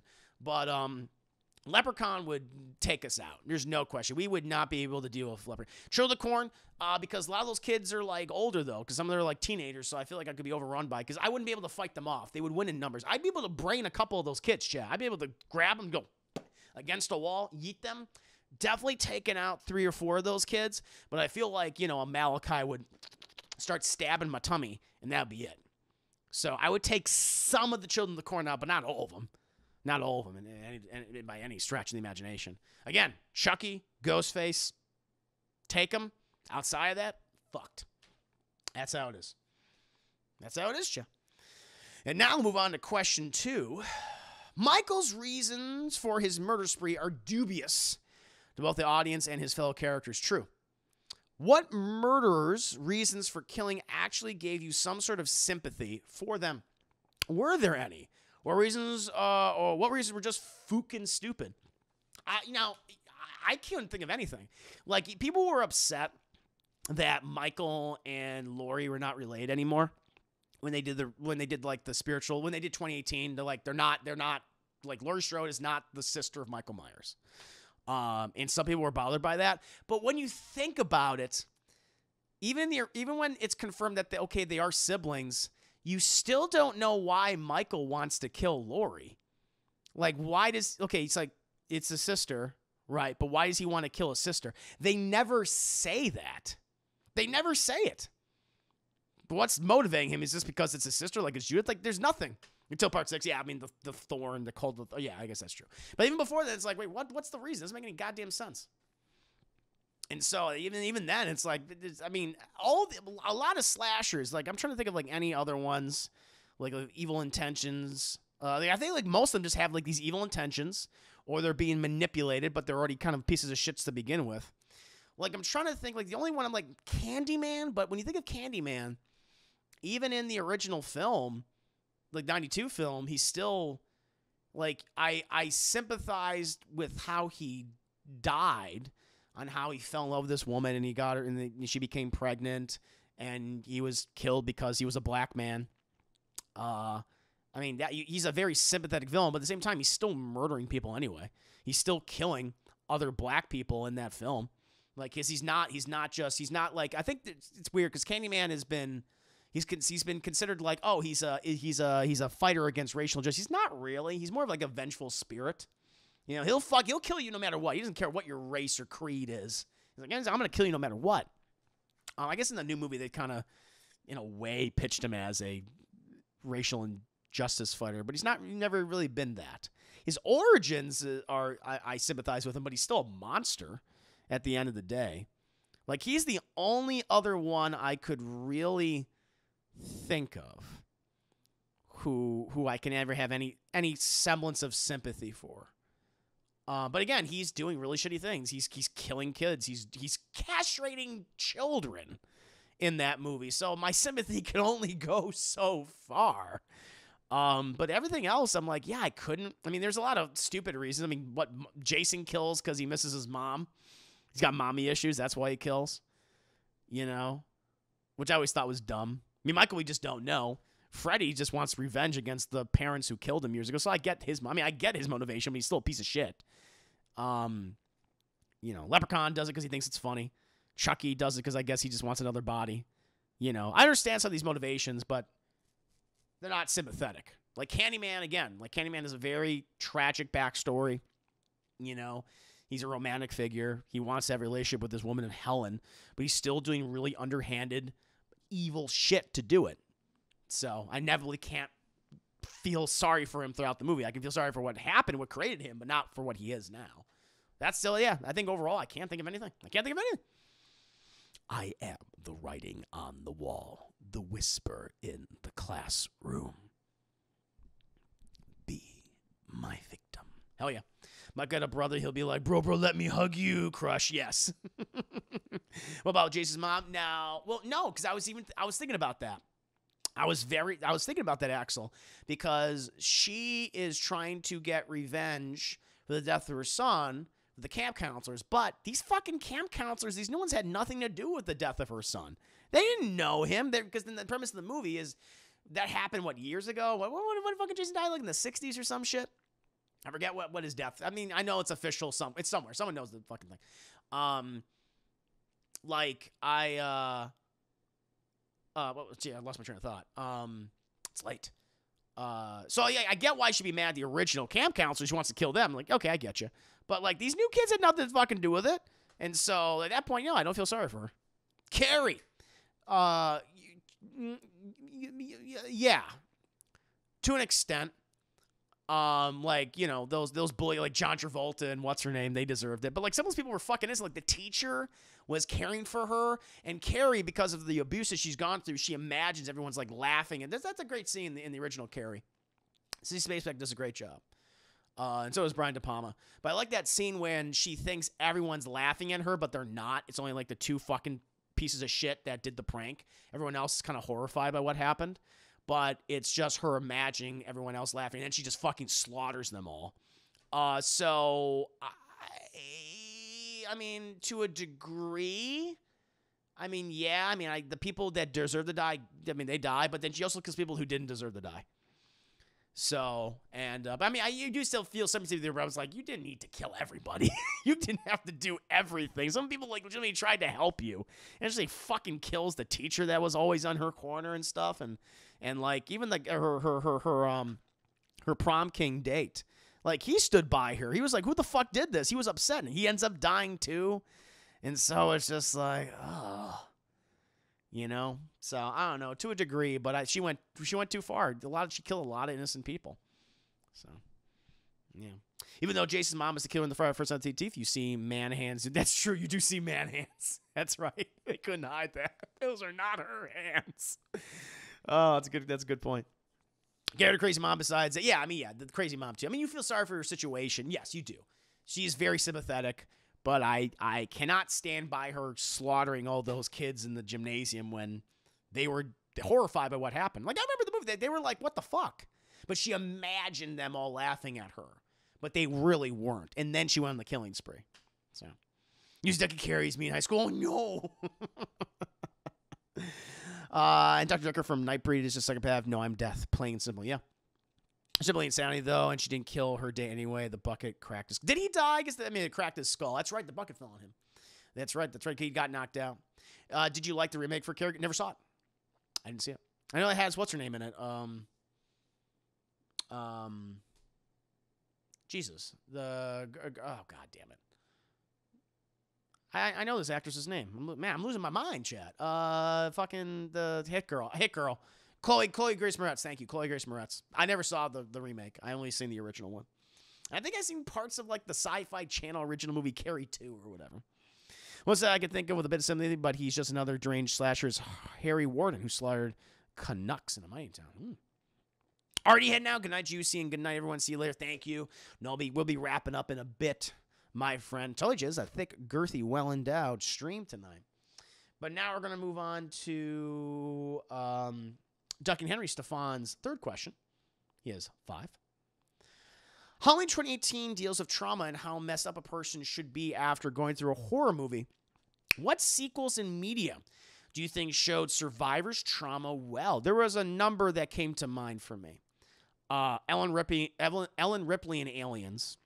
Where we see she has these, after the events of Alien, when she's discovered 50 years later, in the lifeboat, she has these recurring nightmares, flop sweats, that kind of thing. She's not signing up for another assignment on a ship. She's working the loading docks, chat. She's isolated herself. I like how Sigourney Weaver displays her trauma, I think, is great. She's hardened more now than ever in that movie. But also, she feels a profound loss because in the director's cut, you learn that she had a daughter, Amanda Ripley, which we have seen in Alien Isolation. Again, we play as this character looking for her mother. And so she's dealing with that trauma of going to the event, the recurring nightmares, but also knowing that her daughter outlived her, that she died allegedly of old age. Who knows? That could have been manipulated. We don't know. I mean, that could change now if they ever do a sequel. But she has that knowledge. She's led to believe that her daughter is gone, and she missed all that. So she's dealing with that guilt that she has, and we see that how she's hardened, how she's working with the Marines in the sequel. She becomes like a soldier like them, and we see her motherly side in the character of Newt. And so how they balance both of those two things. You can be a warrior, but you can also be a mother too at the same time, and that works very well in that movie. Sarah Connor in Terminator 2, Chad, of course. This girl is just trying to get through fucking life, working at a shitty job at a diner or restaurant, doing her thing, Los Angeles, trying to make rent, all that kind of thing, still going through life, graduated college recently, just doing her thing. And then years later, after going through that traumatic experience, she's, again, hardened fucking warrior, intense PTSD, in an insane asylum, deemed an unfit and dangerous mother, is an assassin. Yeah, definitely Sarah Connor in all of her various elements and what she's dealing with and her trauma and her, being told that you're not a fit mother. How does that affect her?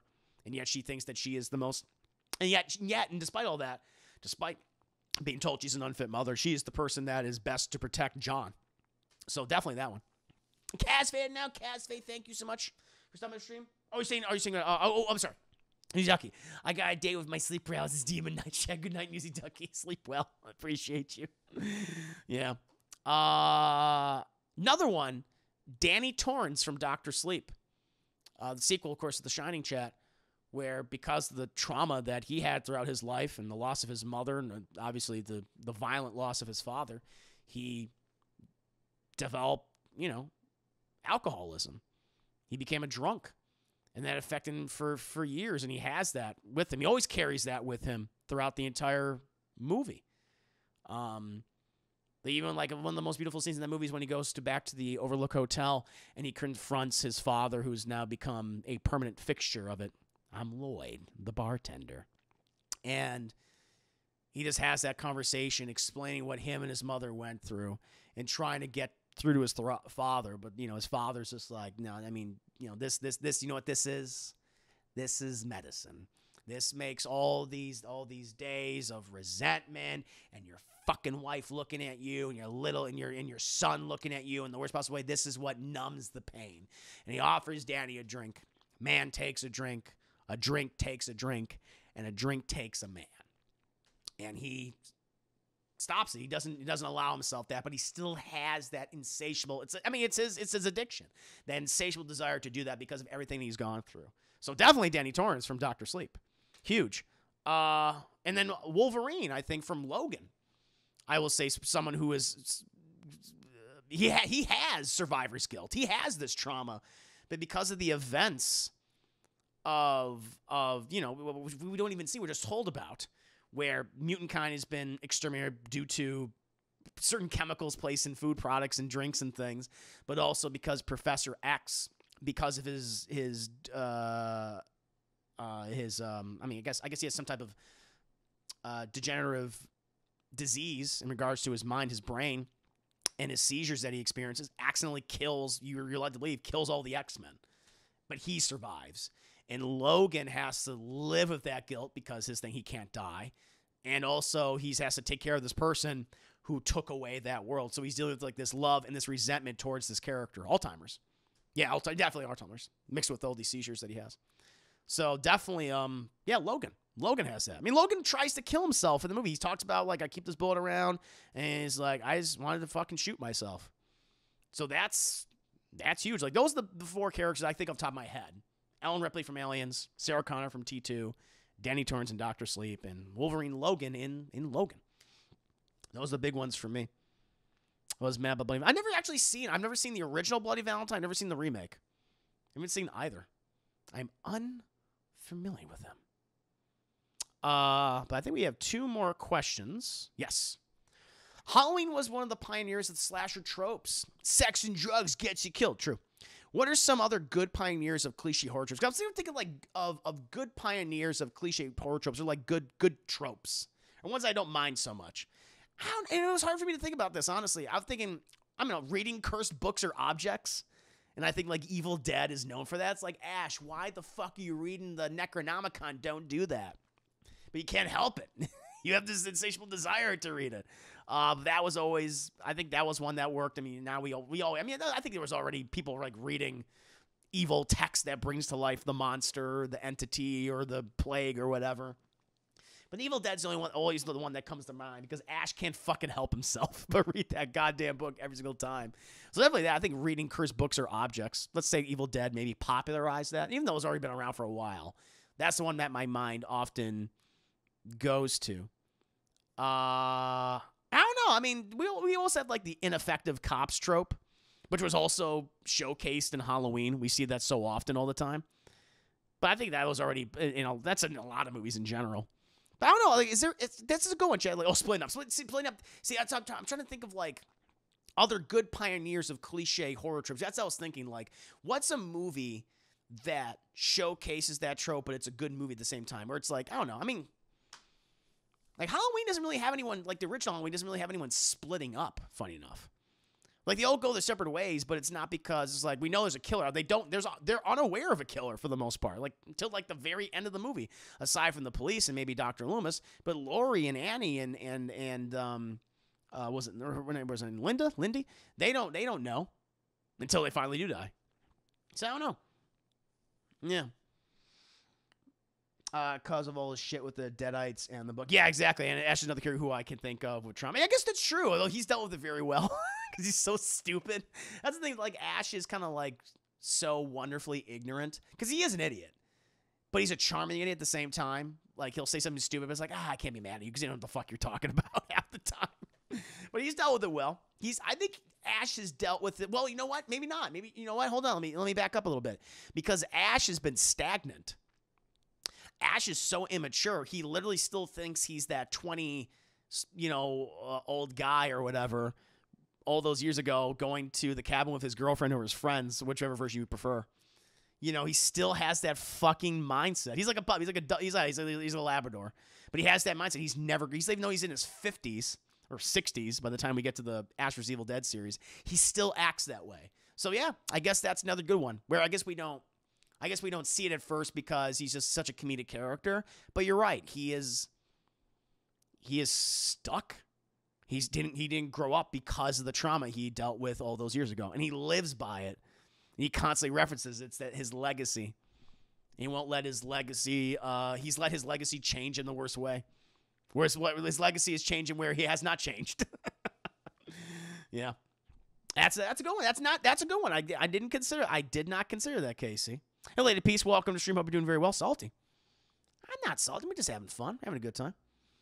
But yeah, I'm trying to think of like good horror tropes, or these are some good ones. I mean, Scream famously dissected all these tropes in the best way possible, making the characters appear more intelligent and things, or presenting character who's typically a trope. Like you have Rose McGowan's character, who is the very curvy, voluptuous kind of free-thinking best friend, but despite her looking gorgeous and being very curvy.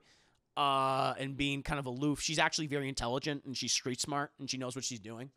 And so, yeah, you have a film that kind of presents tropes, but then it's like, but we're not really going all the way with that trope. So, which is cool. We're presenting more well-rounded characters. So there's that. The trauma could never let him change. Exactly, Casey. Very good. Very good. Who's Cameron Baby? Oh, he's going to be in the Doctor Strange movie. I would not be shocked if, again, we're going to the multiverse. What if I had to think of a way to do the Bruce Campbell cameo in the Multiverse of Madness, have it be fucking Ash Williams fighting the Marvel zombies. And they've done that in the comics. I think that's a famous arc or in the Marvel zombies comics where it's just he's the one. He's fighting zombies and he has the chainsaw hand. He looks exactly like Ash. Just do that. That's what I would do. They're gonna make it a part of the MCU. I bet you Sam Raimi's gonna do that. There's so much opportunity to do that now. Like, why wouldn't you? Why wouldn't you? I think that'd be so much fun. Black guy dies first trope. They do that in Scream too. What's so funny about that in Scream 2 we have Omar Epps and Jada Pinkett and Tegelman Smith is they literally talk about that. It's like Jada Pinkett's angry that they're going to a horror film because they're like, I don't want to see a fucking dumb white girl get chased around, and I want to see a movie where the black man and the black girl get killed immediately in the movie. And he's like, oh, come on. And then they're the first victims in the movie. Which is fucking, it's fucked up, but it's funny at the same time. Yeah. Bruce Campbell will be another Doctor Strange in the Multiverse. It's not bad. Not bad, Win Fox. I like that. James Byrne, Halloween 4 and 5 are examples of films where a franchise that had been a pioneer surrenders to the cliches. Yep, it's copies no for, and that's where you stop cheering on the heroes, the victims, and you cheer on the villain. That's what that is. You're on Michael's side of the movie because I hope Michael kills all these fucking people. Or Bruce Campbell. Yeah, I think that's a good idea. I mean, yeah, Bruce Campbell's a variant Doctor Strange. I like that. Andrew, I submitted a question, but if you ain't got time for no worries, I'll check it out. I like to give you robust answers. So in case of I don't give you a robust enough answer, I'll save it for next week. But we'll move on to the final question, at least the final question presented to me by Ducking Henry, by Stefan. All this mess would have never started if Lori had not put those keys on Michael's porch. As I'm telling you, Jay didn't like that. Now he can't masturbate anymore. Can't jerk off. It's her fault, really. True. What are some of your favorite movie rivalries that started out for the stupidest of reasons? I think Chucky and Andy comes to mind for me. Just because, like, Chucky can literally pick any person to put himself into. Right? And yet, for whatever reason, he is fucking obsessed with getting this kid. They have this rivalry that's been going on for decades. Obviously, in the first Chucky, the second one, the third one. And they took all that time off. He's like, all right, moving on from Andy. But then they brought him back for all these new movies. And it's like, fuck, dude, why?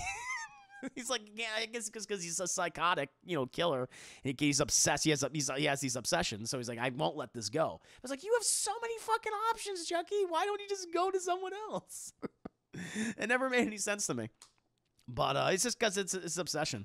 But it's like, just let it go. You have other options presented to you. But he ended up in a really sexy girl's body in one of the other movies, which I don't even know that's canon anymore. I don't know what the because in one of the more recent Chucky movies, which I guess takes place, but before the TV show, or I don't know.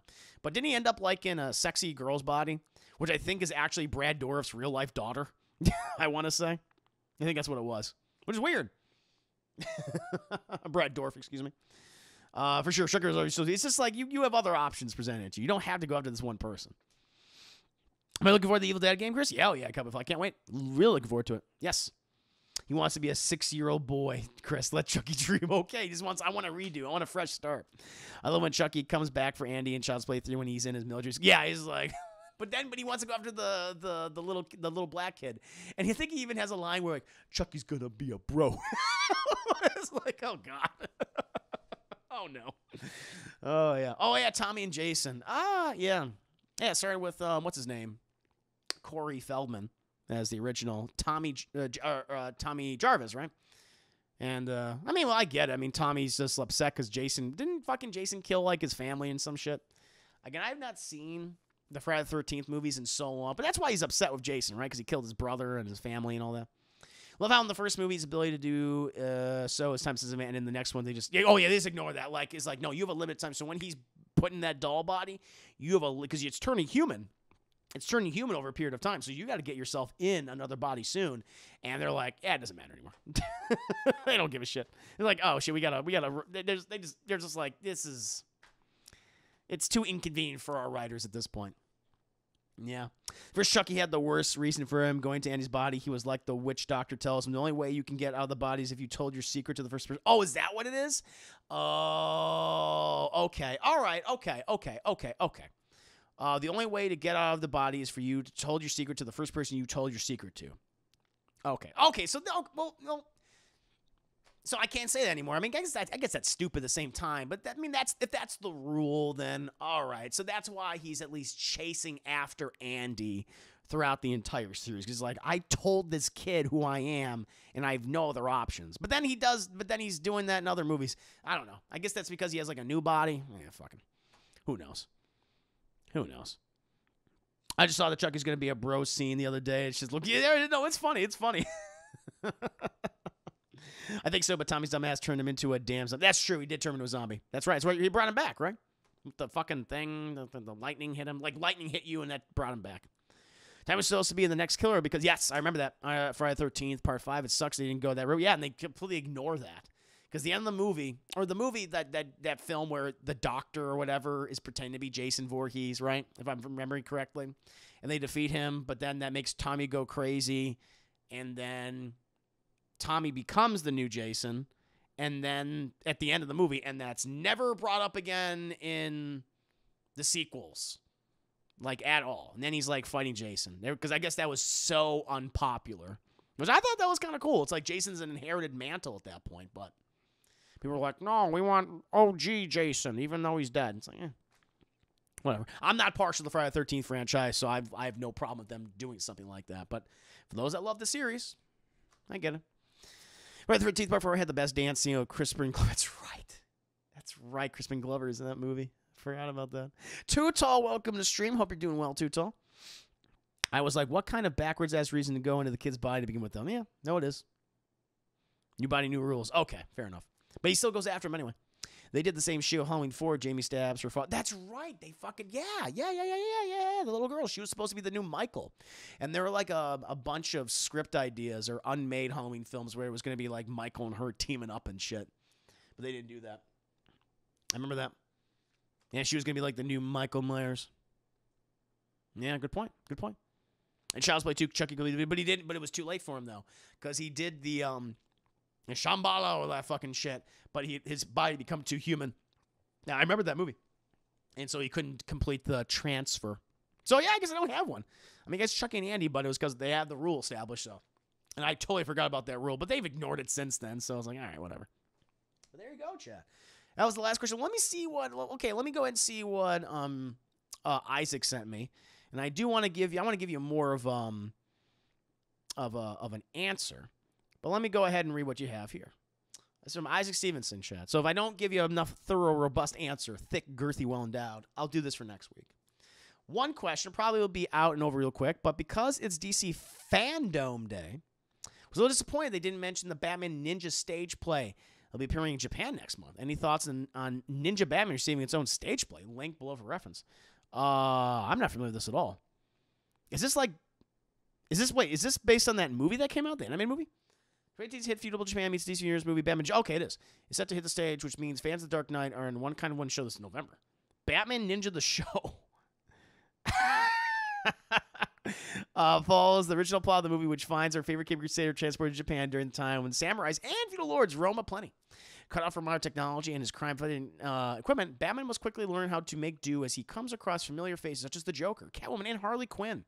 Soon he learns that his trip to the future Japan was no mere coincidence. There's a sinister plot afoot threatening to change the course of Japanese history, and Batman is the only one who can stop it.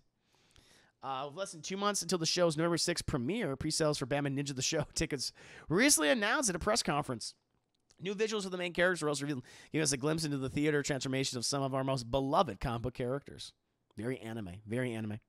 Batman Ninja the Show premieres its 70-show run on November 6th at Theater Mixa in Tokyo, with daily performances running until November 30th. Tickets are now on sale through the official Batman Ninja the Show. What was your question then for me?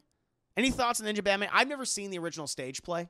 Or not stage play, excuse me. Well, obviously, I've never seen that. But I didn't see the movie. I didn't see it. I didn't like when I saw the trailer, I was like, I'm not really a fan of this animation style. Some people really enjoy it. Some people got a kick out of it. So, yeah, I don't know.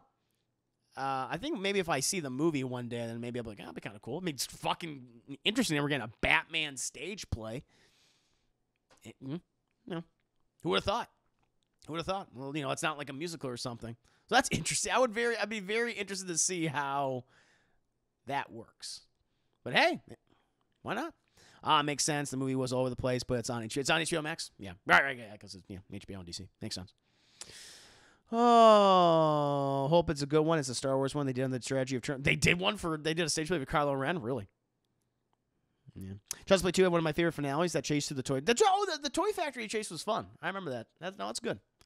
Child's Play 2 is my favorite Chucky movie. At least the ones I've seen. I haven't seen like the ones that went to straight to VOD. Which people said are pretty good, but I haven't seen them. You know, and I've not seen this new series. But I always really liked Child's Play 2. I thought that was fun. I like Andy's foster sister in that, which I guess they bring her back at the end of the most recent movie. But yeah, Child's Play 2 is the Terminator 2 of horror. I guess so. Came back bigger, stronger, faster, deadlier. All that. She's in the show. Oh, she's in the show too? Oh, wow. Is Andy in the show? Is Andy in the show? That'd be cool. I did not know the sister was in there. He is? Oh, fuck. I had no idea. I didn't know that. Oh, wow. Like, I'm interested. Interesting. I thought it was just like that new kid or whatever. So it is connected to the movies then. All right. Fair enough. Here you go, Chad. I think it's a continuation of those. That's fucking nuts. I guess it's a continuation of those films then. Okay. I know I gotta check it out, chat. I just haven't had the opportunity to do so. I've just been so busy doing this stuff, content creation things. But that brings an end to the stream, to these questions. Thank you again, Thunder Lee. Thank you again, M. Xavier, Vanispheres, Ducking Henry, Isaac, for your support, for your subscriptions. It means a lot to me. Everyone else here tonight, we had some good conversations, chat. 3.5 hours. I love it.